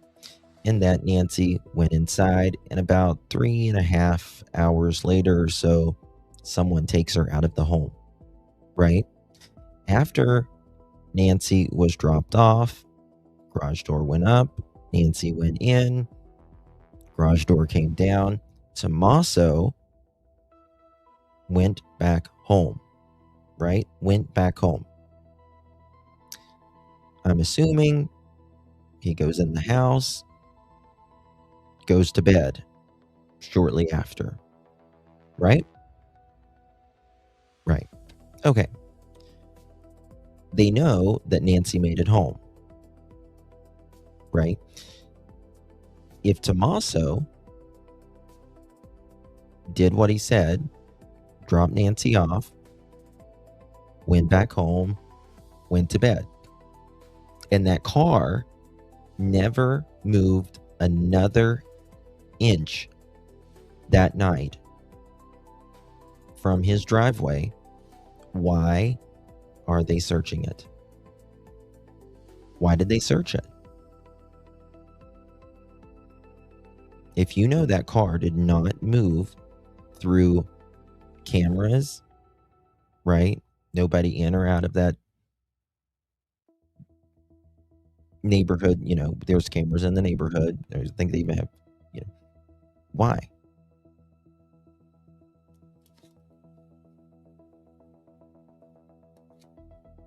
That's the question. They should be able to easily say if Tommaso or Annie left that home, their home, that night. Thank you, Nikki, for the high five, my dear. Appreciate you very much. Thank you, Nikki. Good to see you. Yeah. Right? It should, I can still, perhaps seeing, looking in their home or whatever, but like if Annie and Tommaso were not seen leaving their home that night at all after Tommaso gets back, why are they looking inside their home? Why are they taking their vehicle? And that's a big problem I have. I think someone else had access to it. Well, who? You know what I mean? I don't think their kids are old enough to drive. I think maybe one of them's old enough to drive. But there's cameras in their neighborhood. They may even have cameras at their house. I can't remember. Neighbors or the store outside of their road. Why? Okay. That justified keeping access to that vehicle? That's a much more interesting question. Now, imagine investigators seize a vehicle during the early stages of a kidnapping investigation. The first examination may be relatively straightforward. Photograph the exterior. Photograph the interior. Document what's visible and look for obvious stains. Look for weapons, clothing. Look for items belonging to the missing person. But investigators, they develop reason to believe that, the vehicle could be used to transport Nancy Guthrie or someone involved in her. But if investigators develop reason to believe that, that vehicle could have been used to transport Nancy Guthrie or someone involved in her disappearance, now the examination can become much more involved because you're no longer just searching a car. You're processing a potential crime scene. And we've talked about it before, different crime scenes. The residence there at Nancy's place, that is the first crime scene. If Nancy was placed in a vehicle, that's another crime scene. And if she was transported to another location, that's your third crime scene. There could be numerous crime scenes associated with the disappearance of Nancy Guthrie. Now, if you're processing a potential crime scene, seats may require examination. The floor mats can be removed. Carpeting can be inspected, and seats track matter. The tracks. The cargo area matters. Door handles matter, and seat belts. The spaces between cushion, seats, all that matters.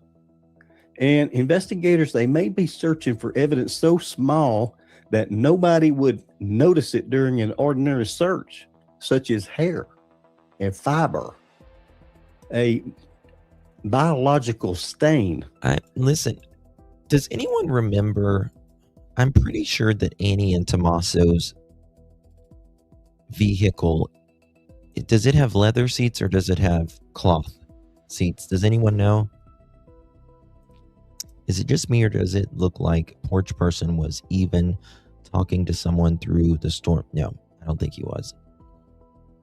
He like kind of glances, but no, I don't think so. I don't think so. Let me pull that picture up. I'll pull that picture up and see if I can find a tiny transfer of material, something trapped underneath a seat or transferred onto a seat belt, something deposited inside the cargo compartment. Seat belts can tell a lot. And here's where this gets especially important in Nancy's case. If you're trying to determine whether an 84-year-old woman was ever inside a particular vehicle, you aren't necessarily just looking for something dramatic. They were leather. You may be looking for transfer evidence. Tan leather seat. And that can take time. This may be the most overlooked part of this entire discussion, because people think about DNA when they think about forensic evidence. They think about fingerprints and blood, hair and fibers. But, modern vehicles, they can contain another category of evidence, and that is digital evidence. Depending on the make, the model, the year, installed. Yes, but and he's absolutely right.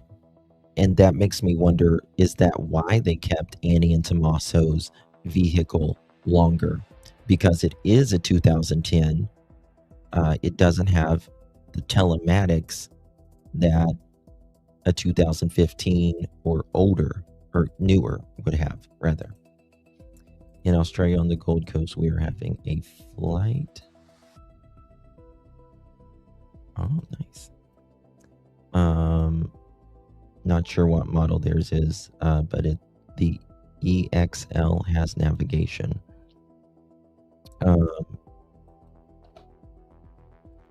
Systems, this is a 2000. Paired devices and available data. Investigators, they may potentially examine information associated with navigation, phones connected, vehicle events, and other electronic modules. Now, I'm deliberately saying potentially because not every vehicle records the same information, and not every piece of information people claim cars record is actually available in every automobile. But when it is available, that information becomes extremely valuable, because investigators may be trying to answer something very simple. Where was this vehicle during the critical window?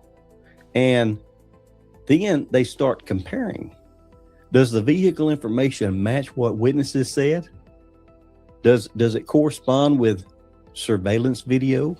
Does it fit phone location information that investigators lawfully obtained? Does it fit the timeline?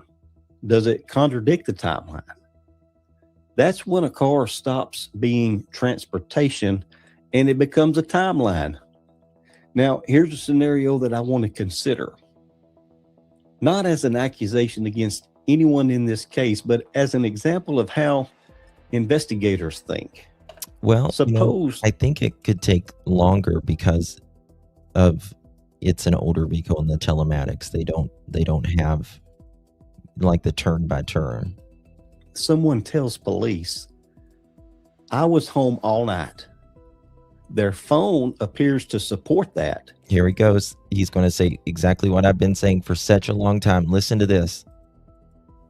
The phone stayed at the residence. Listen. At first glance, that sounds pretty good. Mm-hmm. But what if investigators later determine that the vehicle moved? Bingo. Now you've got to... Right.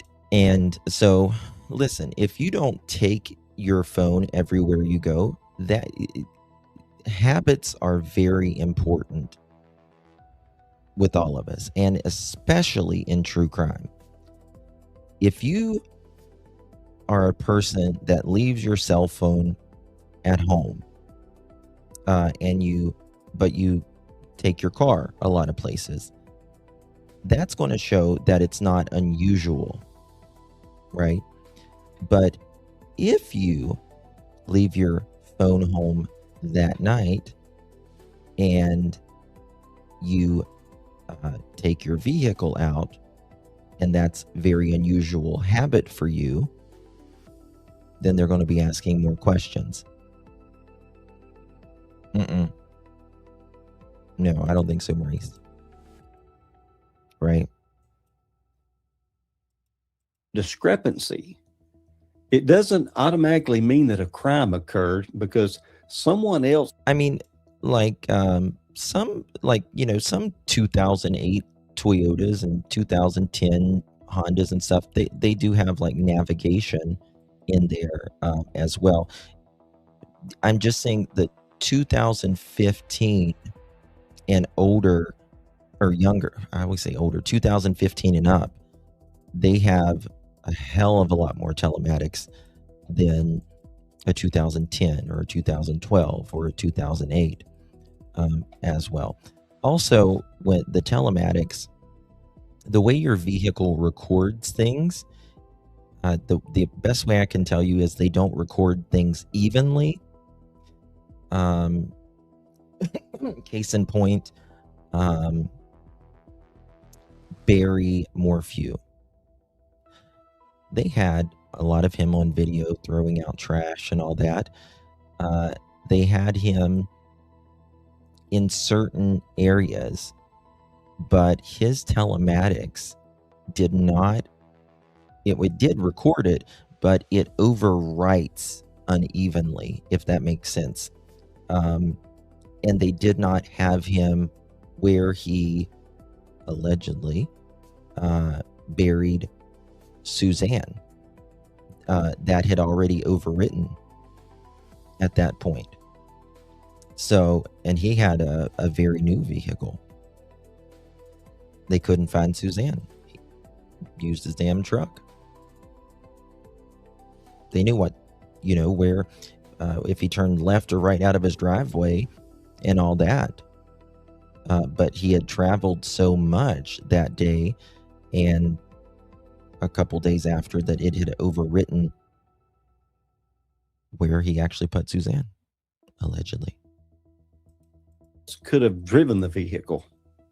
There could be another innocent explanation, but investigators, they are going to want that explanation, and that's why digital evidence becomes so powerful.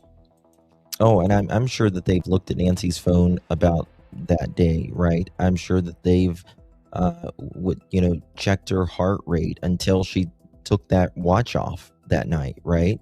Like, let's say Nancy, she left to get in her Uber. Her heart rate is going to increase because she's walking, right?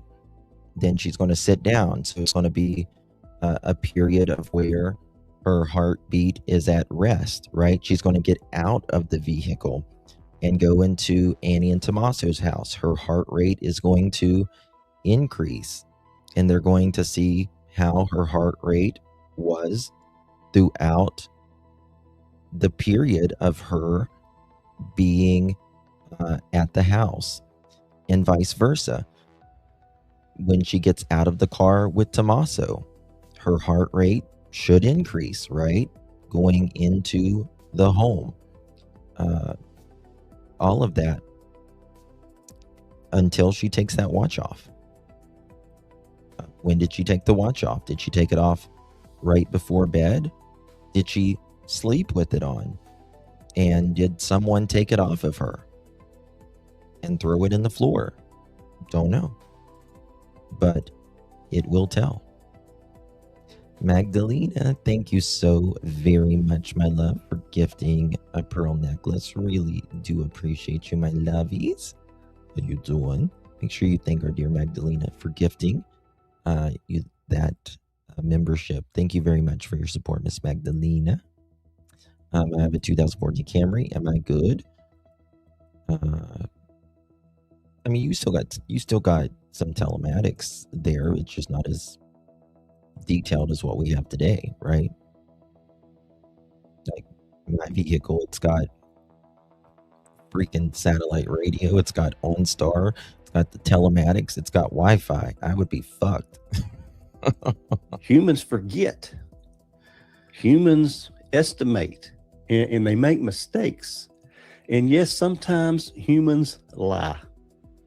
Machines, they're not perfect either, but when investigators can corroborate one independent data source against another, they can begin building or dismantling a timeline. Vehicle data. Pertaining to what? Phone data, doorbell cameras, traffic cameras, and business surveillance. Yep. License plate reader information, if available.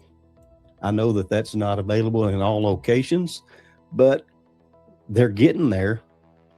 And then you have witness statements, financial transactions. All of those pieces can potentially be compared. And that's where 40 days starts to look different.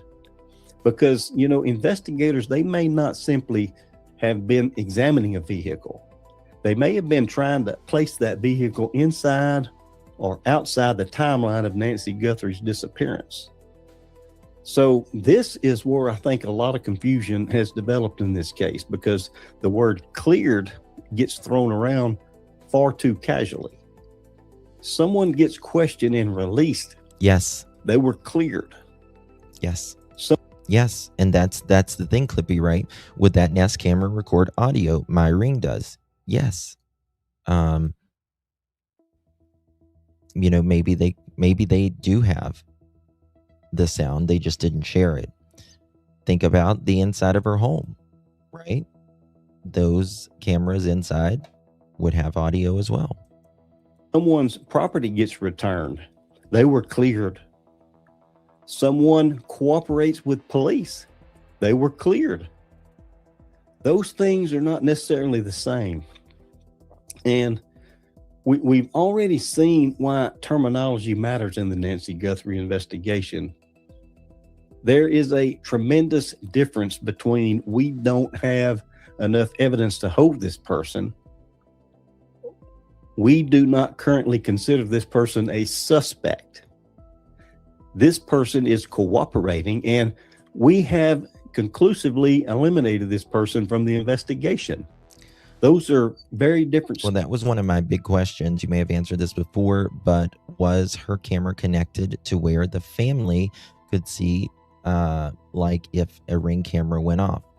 So that was a big question for me.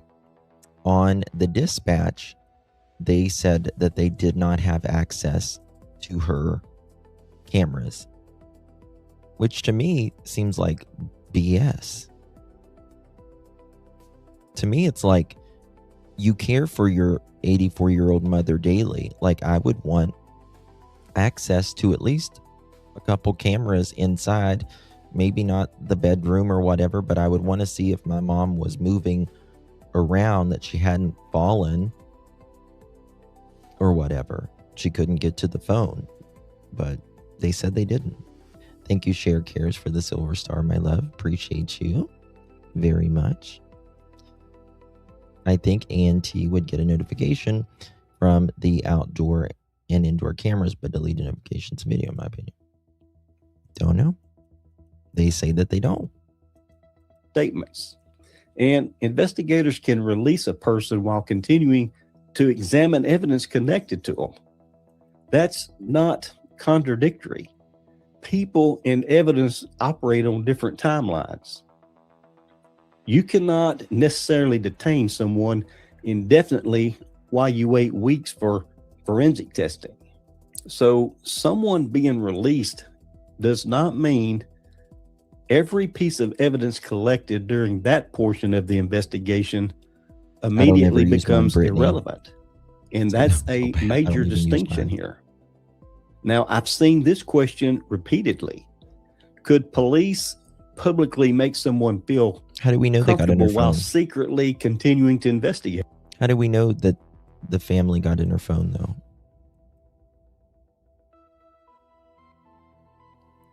I don't know if we know that or not. They would have access once they unlock her phone. I mean, yes.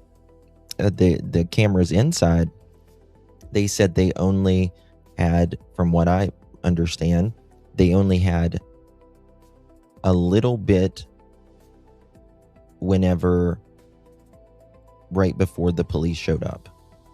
That's all they had, was just a little, and they had some thumbnail clips.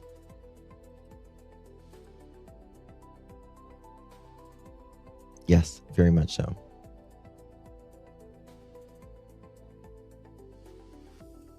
Yeah.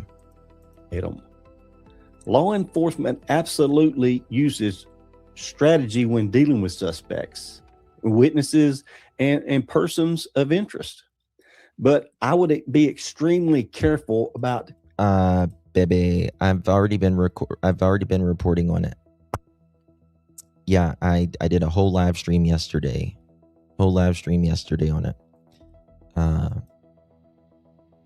I'm actually I'm making a video tonight. I'm going to be recording a video tonight on it as well. Thank you, Miss Dolores. You're so sweetsies. Thank you so much, Miss Dolores. Much love to you, my sweetsies. Love you, Justin. Love you, Pearls. We love you, Miss Dolores. Thank you so much, honey. Appreciate you. Very sweet to me. Thank you. Hi, Justin and Precious. Pearls coming in. Yeah, you think you're just gonna waltz in here? Don't waltz in here, don't you, Miss Babs? Oh, nay. Miss Babs to the office, please. You're being paged. Miss Babs to the office, please. You're being paged. We need a late slip for Babs, please, mods. Thank you so much. Taking a public statement and automatically concluding that they're lying because they're secretly watching this person. We don't have evidence of that here. There is a much simpler possibility. Think about how quickly everything was happening in those first days. Nancy disappears. A crime scene is identified. Evidence is collected and people are interviewed. Vehicles and property become subject of investigative attention. Information is coming in. Tips. The Horsch guys, the father and the son, they are probably two of the most evil people I've ever heard of. Are coming in by the thousands. Investigators are testing theories. And yeah, I did switch it to members only. The live stream I did yesterday. Thank you. That's probably why some of y'all didn't see it. I did switch it to members only because it was so graphic. I didn't want to get in trouble from YouTube with it. It was so graphic. So that's why. But I am doing a video on it tonight, and it won't be. You'll get the gist of it. We had a rental when getting oil changed, and it literally drove itself. My son put it on. I was like, no. Oh yeah. You get used to it. Once you have a self-driving car, you get used to it really quickly. At first, you're like, there is no way I'm letting this car drive for me. In 2 days, you're like filing your nails, you know, you're like getting your drink and you're halfway asleep. Yeah, you'll get used to it real quick. Those theories are going to fail. That's normal. A lead can look extremely promising on Monday, but be substantially weakened by Friday. That isn't necessarily police incompetence. It's just investigation. The question in Nancy's case is whether some early investigative assumptions consume. No red-blooded American would ever drive a self-driving car or vehicle. Well, they're American made, Terry. They're American made. Valuable time before investigators realized that they were headed in the wrong direction. That's worth examining. All cars are going to be self-driving pretty soon. Now, I'm going to flip the entire argument around because this possibility matters too. What if investigators held that vehicle for approximately 40 days and found nothing connected to Nancy's disappearance? That result would still have investigative value. Sometimes the purpose of forensic testing isn't to prove. I mean, my car's not self-driving. I drive a GMC, a gay man's car. Somebody did something. You know what I mean, to Terry? eliminate possibilities. You hear me? No relevant DNA or trace evidence. No meaningful digital information. No timeline discrepancy. Yeah. Nothing connecting Nancy to the vehicle. Yeah. My husband's old Tesla. This is before they had cameras in them. And you could literally do anything as long as you touch the steering wheel every so often. But the newer one that he has, it has a camera there and you can't do shit. It's so annoying now. Now you have to be like this, looking at the road. It's ridiculous. That can help investigators move away from one theory and redirect resources toward another. That's why I don't want anyone watching this video to hear 40-day impound and automatically translate that into police found evidence, because we don't know that. Really? The length of the hold tells us that there was investigative activity. It doesn't tell us the result. And that distinction matters. Now, there's actually something about this that interests me more than whether investigators found DNA in that vehicle. What did investigators believe during those first few days? I've raised this before and I keep coming back to it. I don't know. Look at the speed of the investigation early on. People were being detained. People were being searched. Vehicles were being examined. And law enforcement was moving. That tells me that investigators were following information that they believed deserved immediate attention. Yeah, they're crazy. But months later, Nancy still hasn't been found. So something changed. Either those early leads didn't produce what investigators expected, or investigators learned something that forced them to reconsider the original direction of the case. Fabulous, exactly. Or there is information sitting behind sealed warrants and an active federal investigation that the public... Yeah, so he's talking about the sealed warrants there. And that's what, what's his name, Luke and Carlos are fighting over right now. They're not wanting to show the warrants. And my blood is glitter too. They're fabulous. That's why. How are the cars causing crimes? I'm in a bubble. Oh, they're talking about the Waymo's cars. The Waymo's, I think it's what they're called. They are self-driving taxis. You sit in the back and you punch in your phone where you want to go, and it sends it to the driverless person, and they do some, some crazy things sometimes. I won't even use cruise control in my car. I have to be in control. Oh God, I use my cruise control all the time, especially when I'm traveling like long ways. I just simply does not know. All three of those possibilities deserve consideration. This is why those search warrants matter so much, because the probable cause affidavit can potentially tell you what investigators believed then. The forensic results tell investigators whether they were right. What, your cruise control? Those are two completely different things. And if much of that material remains sealed, we're looking at the outside of the investigation, trying to understand a picture that law enforcement may already see much more clearly. Well, I hope they see it more clearly. For God's sakes, I hope they see it more clearly. Well, there's cruise control, like you know the cruise control, like when you have it on cruise control, and then like you get up to another car and you got to hit your brake or take the cruise control off. That's cruise control. And then there's adaptive cruise control, where once the vehicle gets up to the car, you can be 1, 2, or 3 car lengths behind, and it will automatically decelerate. I'm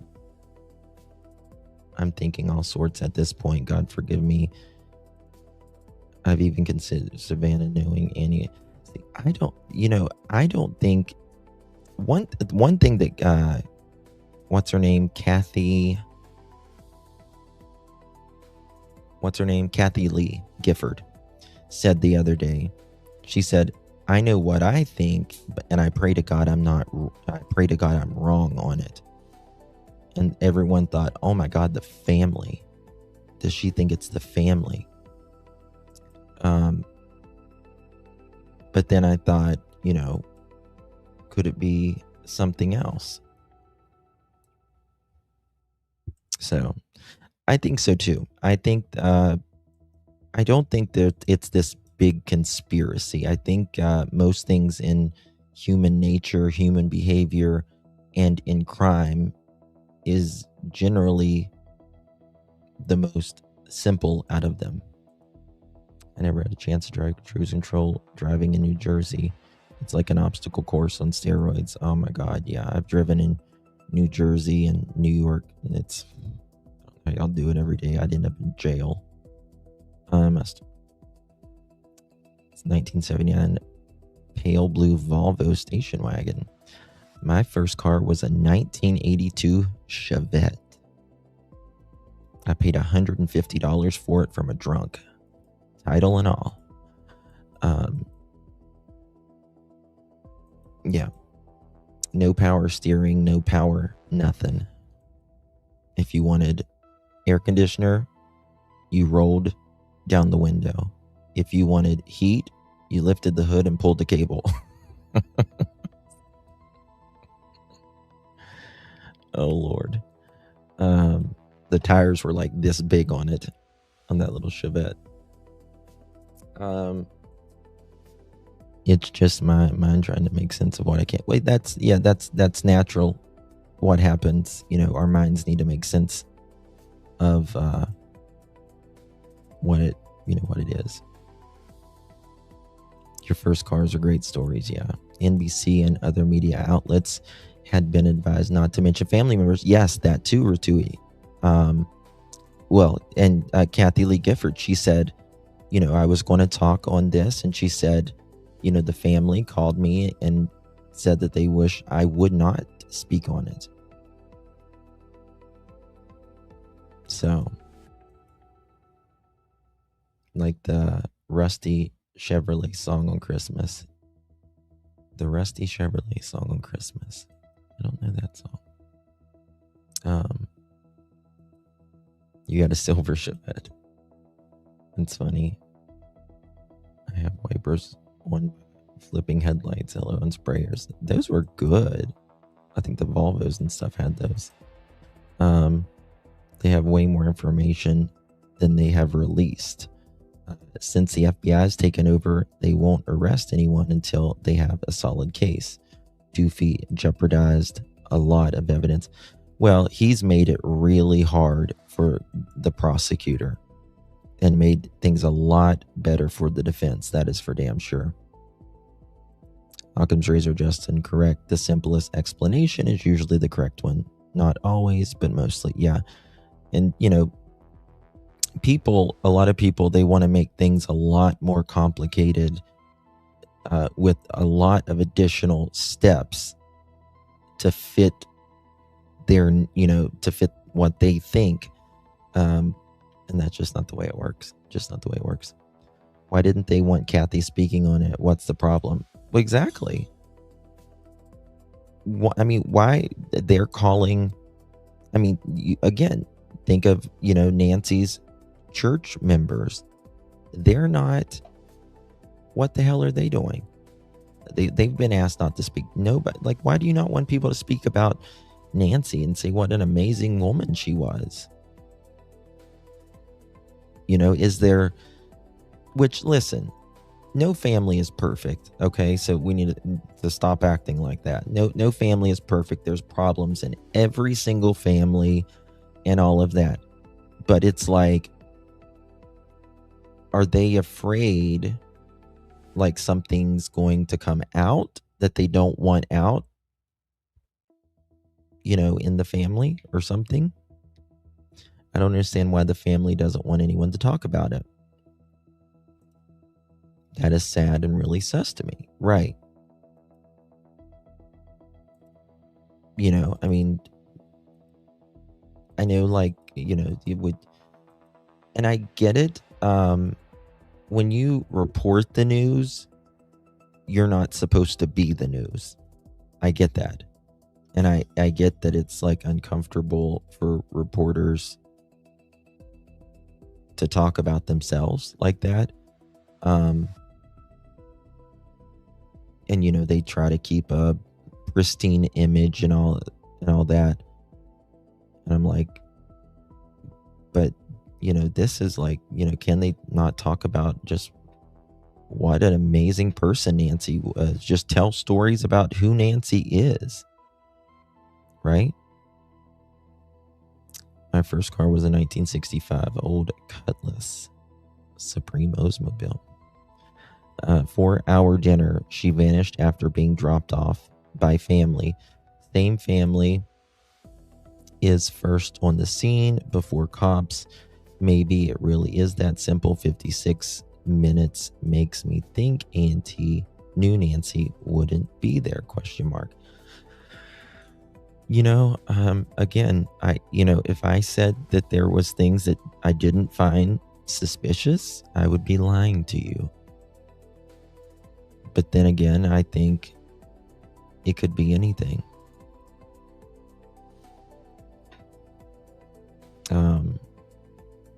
Savannah doesn't want dirty laundry out there. I think that's what it is. I think she wants to keep her image as pristine. I think it's human nature as well. But like, is that, I don't even think it's so much about Savannah. I think it is indirectly, but like, do they not want things on Tommaso and Annie out that, because their family, she would maybe indirectly be judged? My opinion that Savannah is probably trying to live her life while dealing with her loss of her mom. Everyone grieves in different ways, but ANT seems to go around like nothing happened. I don't know.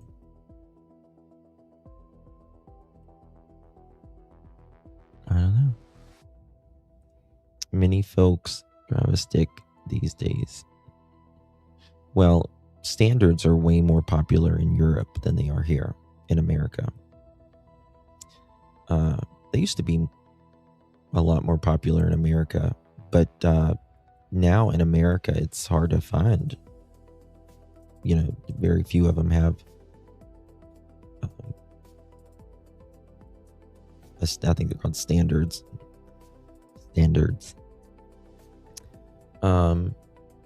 So yeah. All right, guys. Well, that's going to be it for me for tonight. I'll probably be dropping a video tomorrow about noon. I'm going to try to get it out and get it edited by tomorrow at noon. And we'll be, of course, live again tomorrow evening as well. So we'll probably be talking about Nancy again tomorrow, and maybe another live as well. We'll see. Maybe 2 lives tomorrow. We'll see. Having a standard car is the millennial anti-theft device. I had a Honda Passport that was a standard. I hopped everywhere. I didn't drive everywhere. I hopped everywhere. Boom, boom, boom, boom. I was not good at it. Thank you, Leslie. Thank you, everyone. Appreciate you. Lord willing, I will see you guys tomorrow. Hopefully something, good happens in this case. Thank you, Deb. Thank you, guys. Yeah. All right, guys, get some rest.